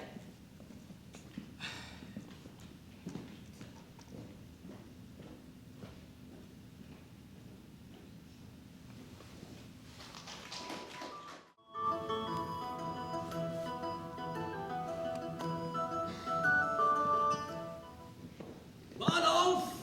Have I not fallen away vilely since this last action? Do I not bate? Do I not dwindle? Why, my skin hangs about me like an old lady's loose gown. I'm as withered as an old apple john. Well, I repent, and that suddenly while I'm in some liking. I shall be out of heart shortly, and shall have no strength to repent. And I have not forgotten what the inside of a church is made of, that I am a peppercorn. A bruised horse, the inside of a church. Company, villainous company, has been the spoil of me. Sir John, you are so fretful. You cannot live long. Why, there is it. Come, make me merry, sing me a song. I was as virtuously given as a gentleman need to be. Virtuous enough, swore little, dice not above 7 times a week. Paid money that I borrowed 3 or 4 times, and lived well and in good compass. Now I live all out of order, all out of compass. Why, Sir John? You need to be out of all compass, out of all reasonable compass, Sir John. Do thou amend thy face, and I'll amend my life. Thou art our admiral, thou bearest the lantern in the poop. But 'tis the news of thee, thou art the knight of the burning lamp. Why, Sir John? My face does you no harm. No, I'll be sworn, I make as good use of it as many a man doth a death's head or a memento mori. I never see thy face, but I think upon hellfire. If thou wert any way given to virtue, I would swear by thy face. My oath should be, by this fire, that's God's angel. I've maintained that salamander of yours with fire any time this 22 years. God reward me for it. Blood, I want my face where in your stomach. God of mercy, sure should I to be heartburn. Now they bonded the hen. Now, have you inquired yet who picked my pockets? Why, Sir John, what do you think, Sir John? Do you think I keep thieves in my house? I've searched, I have inquired, so has my husband. Man by man, boy by boy, servant by servant, the ties of a hair has never been lost in my house before. You lie, hostess. Bardolph was shaved and lost many a hair, and I'll be sworn my pocket was picked. Who, I? No, I defy thee, God's light. I've never been caught so in my own house before. I know you well enough. Go! No, you do not know me, Sir John. I know you, Sir John. You owe me money, Sir John. And now you pick a quarrel with me to beguile me of it. I bought you a dozen shirts to your back. Dowless! Filthy dowless! I have given them away to bakers' wives, and they've made bolters of them. And now, as I am an honest woman, cotton of 8 shillings an ell, you owe me money besides Sir John, and for your drinking and by diet and money lent you, 24 pounds. He had his part in it, let him pay. What? Alas, he is poor, he has nothing. What call you poor? Let him coin his nose, let him coin his cheeks. I'll not pay a denier. What? Will you make a bumpkin of me? Shall I not take mine ease and mine in, and I shall have my pocket picked. Oh, that I've lost a seal ring of my grandfather's worth 40 mark. Oh, Jesu, I've heard the prince tell him, I know not how oft, that ring was copper. Oh, splad, the ring was not copper. Splad, the prince is a jack sneaker. I would cudgel him like a dog if he should say so. Oh, now, man, wag, oh, now. Is the wind in the door, if fate shall we all mark? My lord, pray you hear me. What sayest thou, Mistress Quickly? Oh, how doth thy husband? I love him well. He is an honest man. Good. Oh, my lord, I pray hear me. Prithee, let her alone and list to me. What sayest thou, Jack? The other night, I fell asleep here behind the arras and had my pocket picked. What didst thou lose, Jack? Wilt thou believe me, Hal, 3 or 4 bonds worth 40 mark piece, and a seal ring of my grandfather's worth 40. A trifle, some 8-penny matter. And so I told him, my lord, and my lord, he speaks of you most vilely, like the foul-mouthed man that he is, and said that he would cudgel you. What? He did not. There's neither face, truth, nor womanhood in me else. Who there neither, nor faith in thee than in a stewed prune, nor honesty in thee than in a drawn fox. Go, you thing, go. What thing? What thing? What thing? Why, a thing to thank God on. Oh, well, I am no thing to thank God on. I would thou know it. I am an honest man's wife, and setting thy knighthood aside, thou art a knave to call me so. Oh, thou sayest true, hostess, and he slanders thee most grossly. And so he does you, my lord, and he said this other day that you ought him 1,000 pounds. Sirrah, do I owe you 1,000 pounds? 1,000 pounds, have 1,000,000. A love is worth 1,000,000, and thou owest me thy love. Nay, my lord, he called you Jack and said he would cuddle you. Did I, Bottle? Indeed, your John, he said so. Yea, and he said my ring was copper. I say 'tis copper. There is now be as good as thy word now. Well, why, how thou knowest that as thou art but man, I dare. As thou art but prince, I dare not. I fear these, I fear the roaring of the lion's whelp. And why not as the lion? The king himself is to be feared as the lion. Dost thou think I fear thee as I fear thy father? Nay, or I pray God my girdle break. Oh, if it should. Sirrah, there's no room in this bosom of thine. Charge an honest woman of picking of thy pocket? Why, you rascal, all I found in thy pocket was a twist of copper and a packet of sugar. Art thou not ashamed? Dost thou hear, Hal? Thou knowest in the state of innocency Adam fell, and what should poor old Jack Falstaff do in the days of villainy? You confess, then, you picked my pockets? It appears so by the story. Oh, hostess, forgive me. Clap to the doors, pray thy servants love thy husband. Thou shalt find me tractable to any honest reason. Thou seest I am pacified still. Nay, prithee, be gone. Now, Hal, to the news at court. For the robbery, how has that been answered? Oh, my sweet beef, I must still be a good angel. The money is paid back again.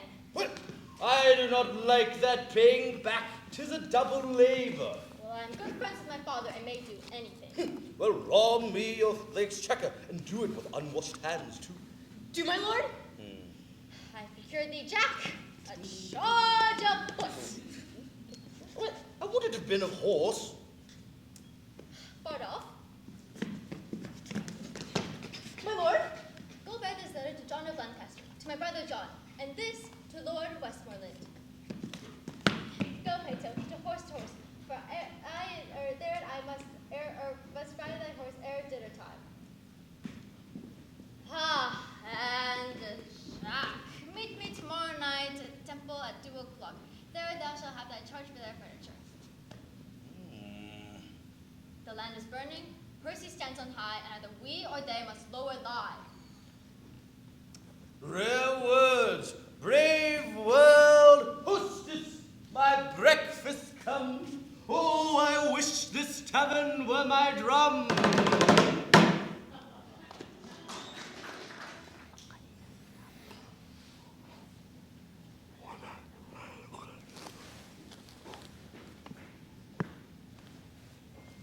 Good time for killing. Well said, my noble Scot. By God, I cannot flatter. I do defy the tongues of soothers, but braver place in my heart's love hath no man than yourself. Nay, dash me to my word. Approve me, Lord. Thou art the king of honor. No man so potent breathes abroad the ground, but I will beard him. Do so. 'Tis well. Oh, what letter says thou there? My Kimball, thank you. The letters come from your father. Letters? From him? Huh. Why comes he not himself? He cannot come, my lord. He is grievous sick. No, zoons! How is he the leisure to be sick in such a justling time? Who leads his power? Under whose government come they along? His letter bears his mind, not I, my lord. I prithee, tell me, doth he keep his bed? He did, my lord. It rested 4 days, and at the time of my departure, he was much feared by his physicians. I would the state of time had first been whole ere he by sickness had first been visited. His health was never better worth than now. Sick now, droop now. The sickness doth infect the very lifeblood of our enterprise. And yet doth he give us bold advertisement that with our small conjunction we should all to see how fortune is disposed of us. For as he writes, there is no quailing now, for the king is certainly possessed of all our purposes. What say you to it? Your father's sickness is a maim to us. A perilous gash, a very limb lopped off, but yet, in faith, it is not. His present want seems more than we shall find it. Were it good to set the exact wealth of all our states all at one cast, it were not good. For there should we read the very bottom, and the soul of hope, the very list, the very utmost bound of all our fortunes, eh? Faith, and so we should, for it now remains a sweet reversion. We may boldly spend a time upon what is to come in. A comfort of retirement lives in this. Rendezvous, a home to fly into. If that the devil and mischance look big upon our affairs. But yet I would your father would hear. The quality and hair of our attempt brooks no division. But it will be thought by those who know not why he's away that loyalty, wisdom, and mere dislike for purposes kept the earl from hence, and those apprehensions may turn the tide of fearful action and breed a kind of questioning our cause. For, well you know, we of the offering side must keep aloof from strict bitterment, and stop every cycle, every loop from whence the eye of reason may pine upon us. This absence of your father's draws a curtain, one that showed the ignorant, a kind of fear before not dreamt of. You strain too far. I rather of his absence make this use. It sends a luster, more great opinion, a larger dare to our great enterprise than if the earl were here. There is no such a word spoken of in Scotland as this term of fear. Oh. Oh. Oh, my cousin Vernon! Welcome, by my soul. Pray God my news be worth a welcome, Lord. The Earl of Westmoreland, 7,000 strong, is marching hitherwards. With him, Prince John. No harm. One more. Further, I've learned, the king himself in person is set forth, or other were hitherwards intended speedily, with strong and mighty preparation. He shall be welcome too. Where is his son? The nimble-footed, madcap Prince of Wales, and his comrades that daft the ward aside and bid it pass. All furnished, all in arms, all plumed like ostriches that wing the wind, baited like eagles having lately bathed, glittering in golden coats like images, as full of spirit as the month of May, as gorgeous as the sun in midsummer, wanted as youthful goats, wild as young bulls.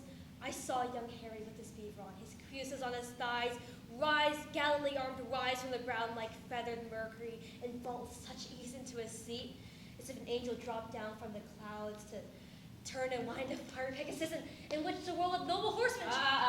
No more. Shh, no more. Worse than the sudden march, this praise doth nourish agues.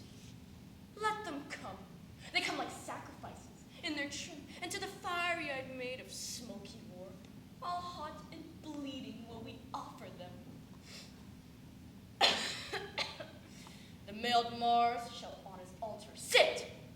ears in blood. I am on fire to hear this rich reprisal is so nigh, and yet not ours. Come, let me chase my horse, who is to bear me like a thunderbolt against the bosom of the Prince of Wales. Harry, Terry shall, hot horse to horse, meet, and near part till one drop down a course. Oh, if that blood dower will come. There's more news. I learned in Worcester as I rode along. He cannot draw his power this 14 days. That's the worst tidings I hear of yet. Aye, by my faith, that bears a frosty sound. What may the king's whole battle reach into? To 30,000. 40! Let it be. My father and Glendower being both away, powers of us may serve so great a day. Come, let us take muster speedily. Doomsday is near. Die all, die merry.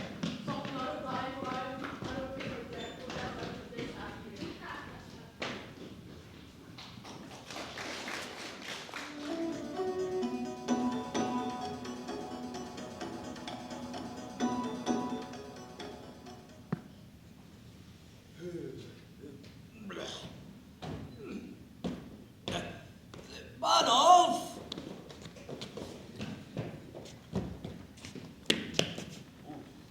Get thee before to Coventry and fill me a bottle of sack.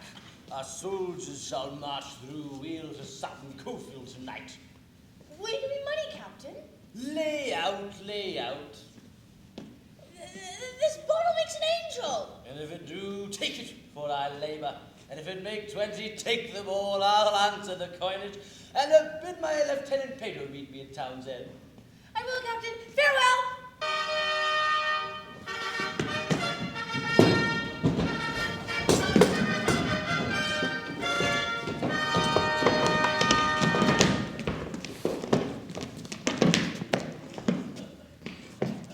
If I not be ashamed of my soldiers, I'm house-girded. I've misused the king's press damnably. I've got in exchange for 150 soldiers, 300 and odd pounds. I press me none but good householders. I press me none but such toasts and butter with hearts and their bodies no bigger than pins' heads. And they have bought out their services.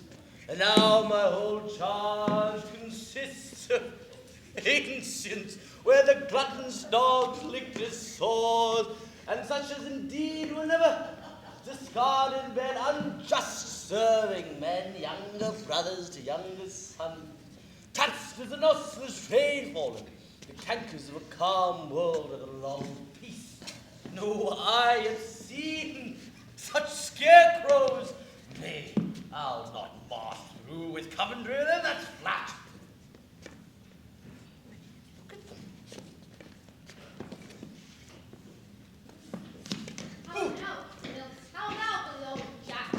How now, mad wag, what a devil dost thou do in Warwickshire, and my good lord of Westmoreland? I cry you mercy. I thought your honour had already been at Shrewsbury. Faith, Sir John, it's more than time I were there, and you too. But my powers are there already. The king, I can tell you, looks for us all. We must away all night. Tut, tut. Never fear me, I am as vigilant as a cat to steal cream. I think for cream indeed, but I thought the early made thee butter. But tell me, Jack, who are these fellows that come after?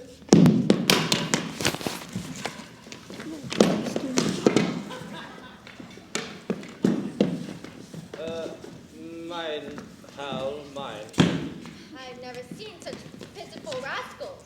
Tut, tut, good enough to toss. Food for powder, food for powder. They'll fill a pit as well as better. Tush, men, mortal men, mortal men. Aye, but Sir John, methinks these men are too poor and bare, too beggarly. Faith, for their poverty, I know not where they got that. And for their bareness, I'm sure they never got that in me. Nay, but hark, unless you call 3 fingers on the ribs bare. But make haste, is already in the field. What? Is the king encamped? He is, Sir John. We must await all night. Well, to the latter end of a feast fits a dull fighter and a keen beast. Onward, though! 2 by 2, rogues! Oh, brother.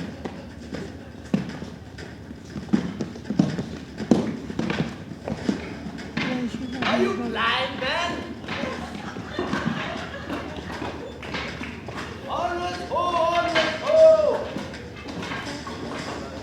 What am I going to do?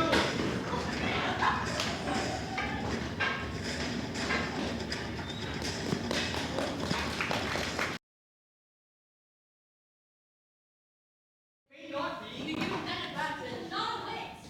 Ugh! What say you so? Looks he not for supply? So do we. His is certain. Ours is doubtful. Good cousin Big Five, stir not tonight. Do not, my lord. Do not counsel us. You speak out of fear and cold heart. Do me no slander, Douglas. By my life, and I dare well maintain it with my life. Well respected, honored, been me on. I hold as little counsel as you, my lord, or any Scot to this day lives. Let it be seen tomorrow in the battle which of us fears. Ye are tonight. Content! A night! Say I. Come, come.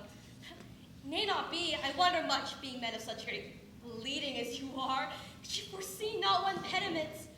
Bring back our expeditions, certain horse of your cousin Vernon's has not yet come up. Your Uncle Worcester's horse came but today. Now their pride and mettle is asleep, their courage and hard labor tame and dull, so that not a horse is half the half of himself. So are the horses of the enemy. In general, journey baited, brought low. The better part of ours are full of rest. The number of the king exceedeth ours. For God's sake, cousin, stay till all come in. I come with gracious offerings and respect. Welcome. Sir Walter Blunt. And would to God you were of our determination. Some of us love you well, and even though some envy your great deservings and good name for not of our quality, but instead stand against us like an enemy. And God defend, but still I should stand so long as out of limits and true rule you stand against anointed majesty. But to my charge, the king has sent me to know the nature of your griefs, and whereupon you roar from the breast of civil peace such bold hostility, teaching his duteous man audacious cruelty. If that the king anyway your good deserts for God, which he bids to be manable, he bids you name your griefs, as all speed you shall have your desires with interest, and pardon absolute for yourself, and he's herein misled by your suggestion. Oh, the king is kind. And what we know, the king knows at what time to promise, when to pay. My father and my Tom. uncle. I came not to hear this. Oh, then to the point. He deposed the king.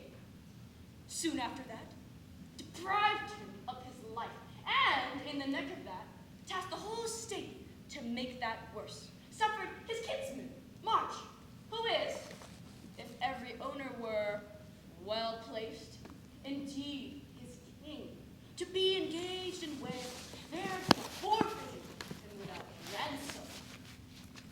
Disgraced me in my happy victories, sought to entrap me with intelligence, rated mine uncle from the council board, enraged, dismissed my father from the court, broke oath on oath, committed wrong on wrong, and in conclusion drove us to seek out this head of safety, and with all to pride to his title, in which we find too indirect for long continuance.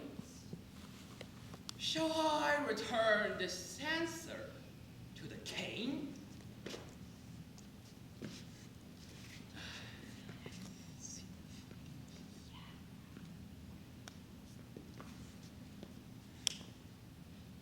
Not so, Sir Walter. We'll withdraw a while. Go to the king, and let there be upon some surety for a safe return again. And in the morning early shall my uncle bring him our purposes. And so farewell. I would you would accept of grace and love. And maybe so we shall. Oh. Pray God you do.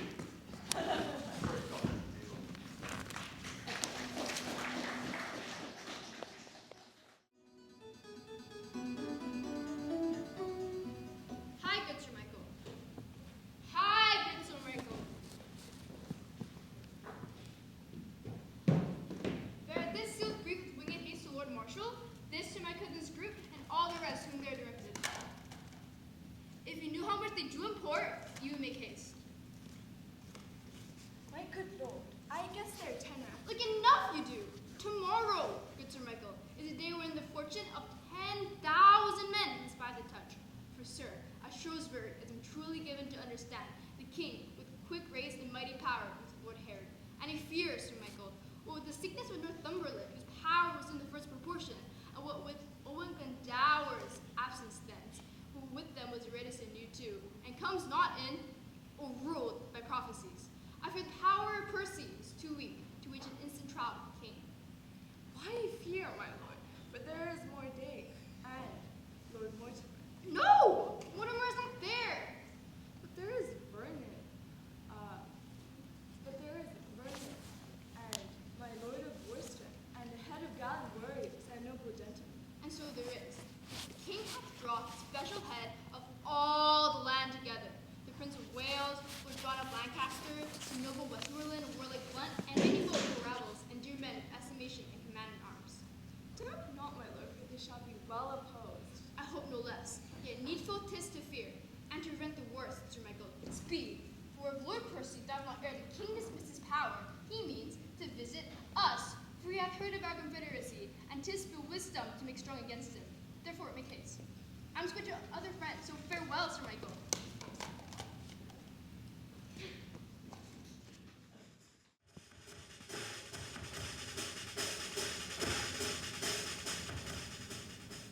How bloodily the sun doth peer above yon busky hill. The day is pale at his distemperature.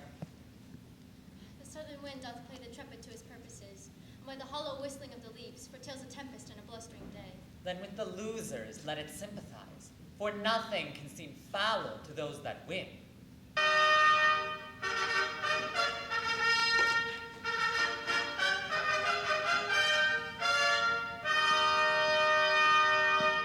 How now, my lord of Worcester? 'Tis not well that we should meet upon such terms as we now meet. You have deceived our trust and made us doff our easy robes of peace to crush our old limbs in ungentle steel.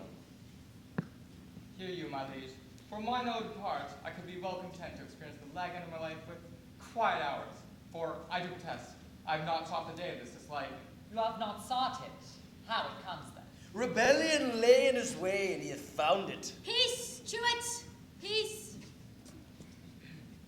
It please your majesty to turn your looks of favor from myself and all our house. Yet I would remind you, we were the first and dearest of your friends. It was myself, my brother, and his son that brought you home, and did boldly outdare the danger of the time. You swore to us, and you did swear that oath at Doncaster, that you did nothing purpose against the state. You took occasion to be prickly wooed, to gripe the general sway in your hand. Forgot your oath was at Doncaster. We were enforced, for safety's sake, to fly to your sight and raise this present set head, whereby we stand opposed by such means as you yourself have forged against yourself, by unkind usage, dangerous countenance, and violation of all faith and trust sworn to us in your younger enterprise. These things indeed you have proclaimed, announced at churches and market crosses, and never yet did insurrection want such watercolors to impaint his cause. In both your armies there is many a soul who shall pay full dearly for this encounter if once they join in trial. Tell your nephew that the Prince of Wales thoughts join with the world in praise of Harry Percy. So dare we venture thee, Prince of Wales, albeit considerations infinite do make against it. No, good Worcester, no. We love our people well, even those we love that are misled upon your cousin's part. And should they take the offer of our grace, both he and they and you, yea, every man shall be my friend again, and I'll be his. So tell your cousin and bring me word what he will do. Be gone. We will not now be troubled with reply. We offer fair. Take it advisedly.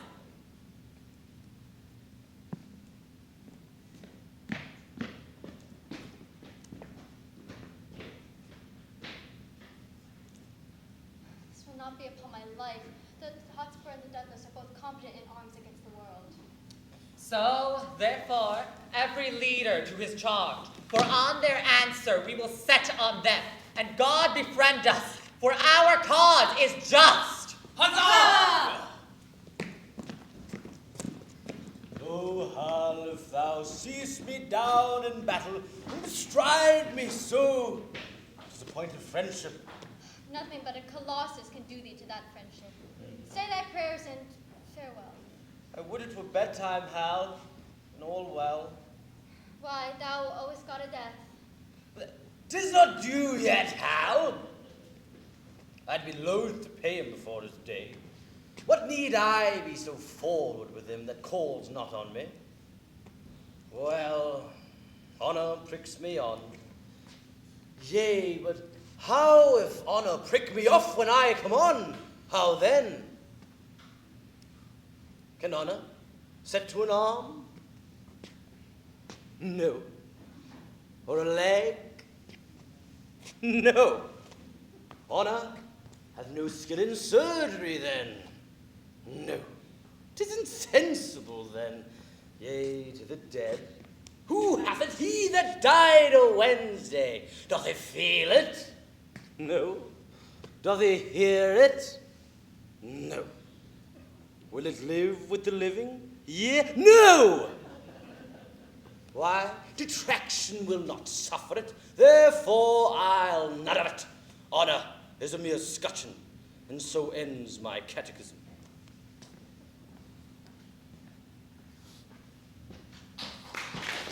Oh, no, you must not know, Sir Richard, the kind and liberal offer of the king.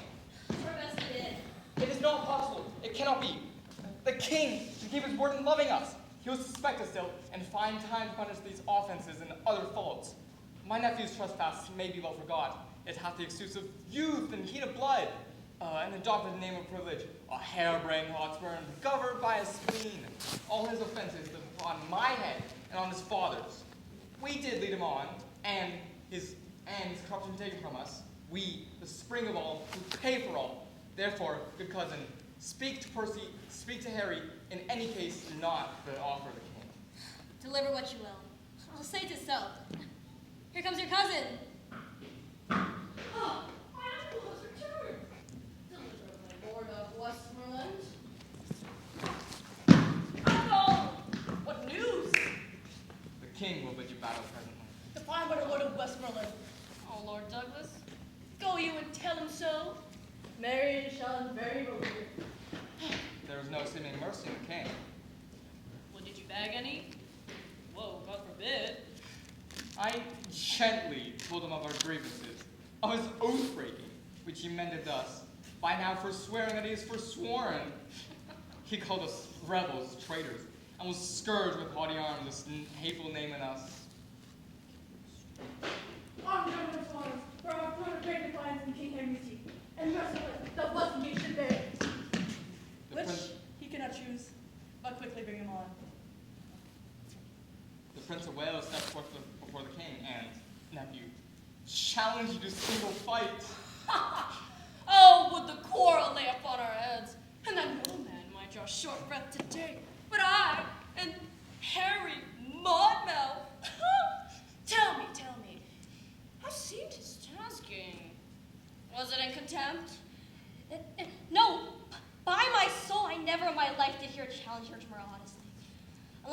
how their brother dares a gentle exercise and proof of arms? He gave you all the duties of a man, trimmed up your praises with princely tongue, spoken to deservings like a chronicle, making you ever better than his praise, by still dispraising you with praise.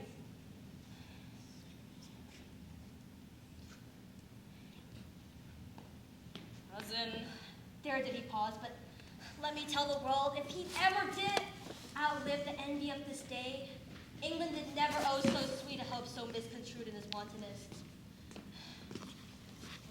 My lord, here are letters for you. I cannot read them now.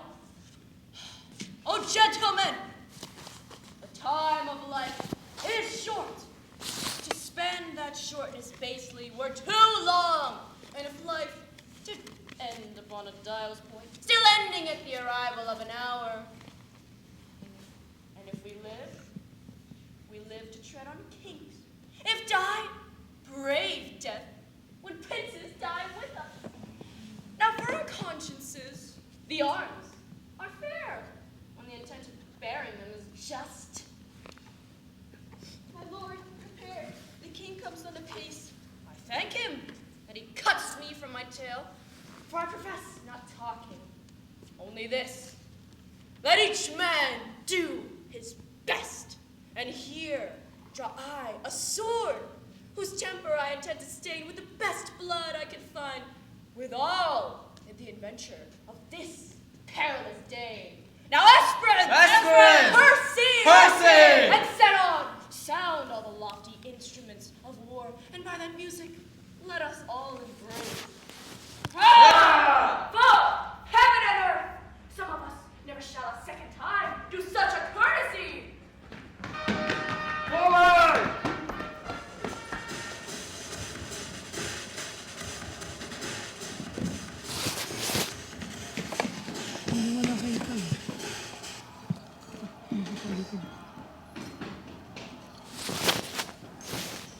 What is thy name? Where this battle dost thou cross me? What honor dost thou sink upon my head? Know then my name is Douglas, and I do hunt thee in this battle, because some tell me that thou art a king. Fate tells thee truth. The Lord suffered dear today, hath wrought thy likeness, for instead of thee, King Henry, this sword had ended him. So shall it be, unless thou yieldest my prisoner. Not born a yielder, thou proud Scot, and thou shalt find a king that will avenge your Stepworth death.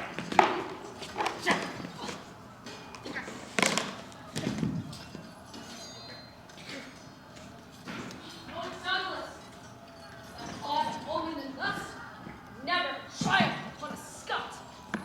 All's done, all's won. Here lies breathless the king. Where? Here.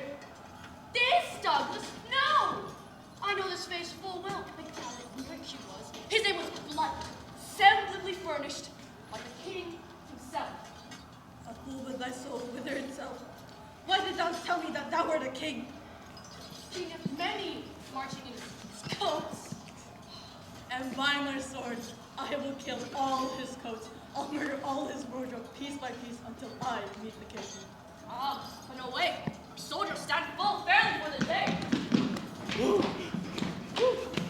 Though I escaped scot-free in London, I fear the shot here. Here's no scoring but upon the pate. Soft. Who are you? Sir Walter Blunt?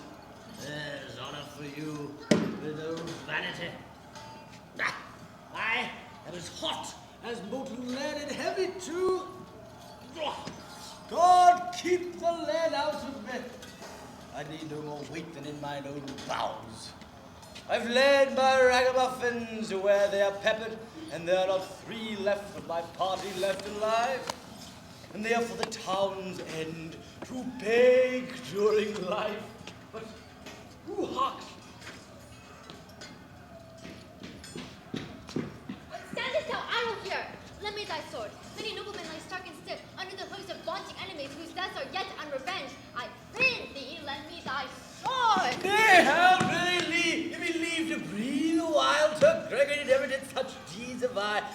I paid Percy, I made him sure. He is indeed, and living to kill thee. I pray thee, lend me thy sword. Nay, if Percy be alive, thou getst not my sword, but take my pistol if thou wilt. Give it to me.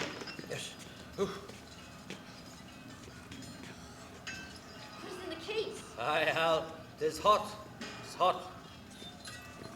Does that will sack a city? What is there time to jest and dally now? No. Rock, paper, scissors. Rock, paper, scissors, shoot. Oh, okay. Rock, paper, scissors, shoot. Go! Hal, you rogue! Hal!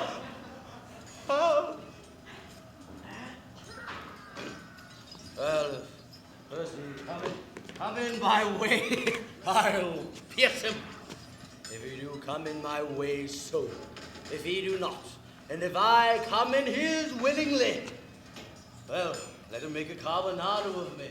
I like not such honor as Sir Walter hath give me life, which if I can save, so. If not, honor comes unlooked for, and there is an end. Whew. Walk.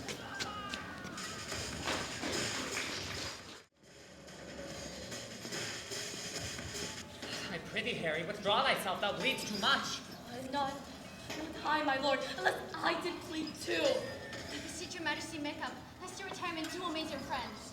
I will do so, my lord of Westbourne, then lead him to his tent. Oh, my lord, lead me to your tent. Lead me, my lord? I do not need your help. And God forbid such a shallow spec shall drive the Prince of Wales into such a field as this, where state nobility lies trodden on, and rebels armed, crimes, and massacres.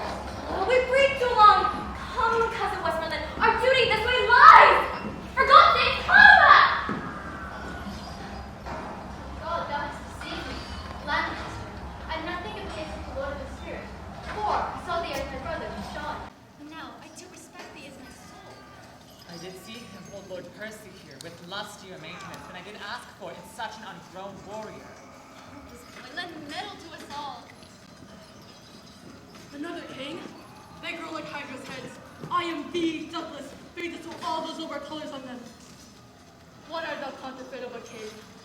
The king himself, Douglas, whom grieves at heart so many of his shadows thou hast met, and not the very king.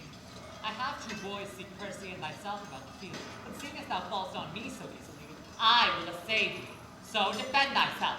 I hit thou another counterfeit. And yet in faith, thou bearest thee like a king. But mine I am sure, whoever thou be, and thus I win thee.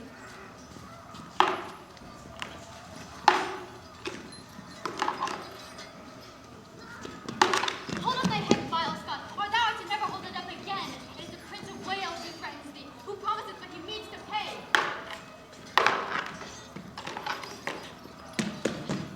Surely, my lord, help raise your grace. Sir Nicholas Gauzy hath succor sent, and straight to Clifton. All to Clifton straight. Stay, and breathe while. Thou hast redeemed thy lost opinion, and shown thou make some tender of my life in this fair rescue that was brought to me. God did to me too much intrigue, that ever I said hearken for your death. They come to Clifton. I'll to Sir Nicholas Gauzy.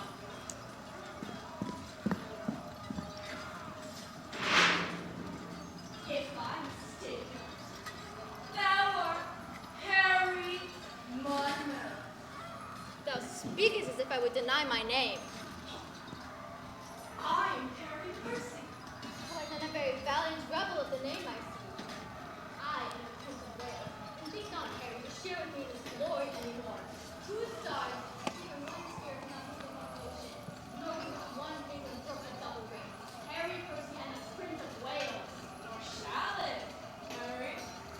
For the hour is come to end the one of us, in which God thy name in arms would have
take survey of all the world. A town, a star. Oh, I could prophesy, but the earthy and cold hand of death lies upon your feet. No! Percy, thou art dust and food for...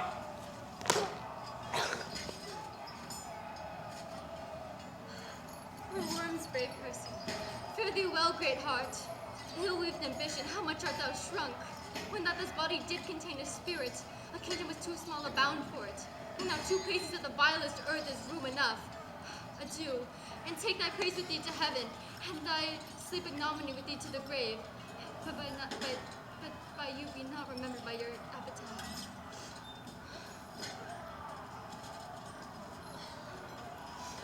You can actually... What old acquaintance? Not of his flesh given a little life? And vow will I see thee by and by, till then will I see my noble Percy lie. Bow! If thou bow me today, I'll give you powder to eat me tomorrow. Splat, 'twas time to counterfeit. All that hot to mangled Scot would have paid me, Scot and lot too. Counterfeit? I lie, I am no counterfeit. To die is to be counterfeit. For he is the counterfeit of a man who hath not the life of a man. But to counterfeit dying when a man thereby liveth is to be no counterfeit, but the true and perfect image of life indeed. Yea, and I'll swear I killed him. Why may not he rise as well as I? Nothing confutes me but eyes, and nobody sees me. Therefore, Sirrah, with this new wound in your thigh, you come along with me. Come, brother John, full bird, hast thou fleshed thy maiden sword? Whoa! My son! Who do we have here? Did you not tell me this fat man was dead? I did! I saw thee dead, breathless and bleeding on the ground. Art thou alive? Or is it just fantasy that plays upon our eyesight? I pray thee speak. We will not trust our eyes without our ears. That was not what thou seemst. Nay, that's for certain. I am not a double man. If I not big Jack Falstaff, then I'm a Jack. And there is Percy, if your father should do me any honor, so. If not, let him kill the next Percy himself. I look to be either Earl or Duke, I can assure you. Why, Percy, I killed myself and saw thee dead. Didst thou, Lord, how this world is given to lie? I grant you, I was down and out of breath, and so was he, but we both rose at an instant of but a long hour by the Shrewsbury clock. If I may believe so, if not, let them that reward valor bear the sin upon their own heads. If the man should wake up and deny me so, splat, I would make him eat a piece of my sword. This is the strangest tale ever I have heard. This is the strangest fellow, Brother John. For my part, if a lie may give thee grace, I'll gild it with the happiest terms I have. The trumpet sounds retreat.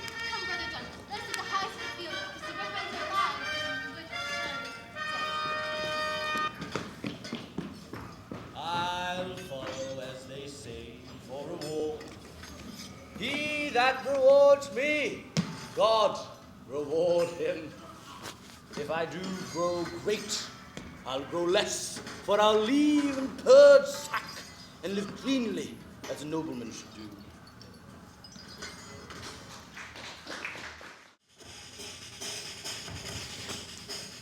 Thus ever did rebellion find rebuke. Ill-spirited boaster, did we not send grace, pardon, and terms of love to all of you? And wouldst thou turn our offers contrary, misuse the tenor of thy kinsman's trust? 3 knights upon our party slain today, a noble earl, and many a creature else had been alive this hour, if like a Christian thou had borne betwixt our armies true intelligence.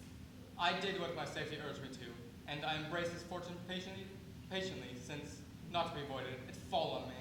Bear Worcester to the death, and Vernon too. Other offenders we will pause upon. How goes the field? The noble scout, Lord Douglas, when he saw the fortune of the day, quite turned from him. And Percy slain, with all his other men upon the foot of fear, fled from the scene. And falling from the hill, he was so bruised that the pursuers took him. I might take the Douglases, and I beseech your grace that I may dispose of him. With all my heart. Then, my brother John of Lancaster, to you I bestow this honorable bounty. Go to the Douglas, and deliver him up to his pleasures, ransomless and free. His valor hath shone upon our crest today, hath taught us how to cherish such high deeds, even in the bosom of our adversaries. I thank your grace for the high courtesy, which I shall give away immediately. Then this remains that we divide our power. You, son John, and my cousin Westmoreland, towards York shall bend you with your dearest speed, to meet with Northumberland and the prelate Scroope, who, as we hear, are busily in arms. Myself and you, son Harry, will towards Wales, to fight with Glendower and the Earl of March. Rebellion in this land shall lose his sway, meeting the check of such another day. And since this business so fair is done, let us not leave till all our own be won.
Ladies.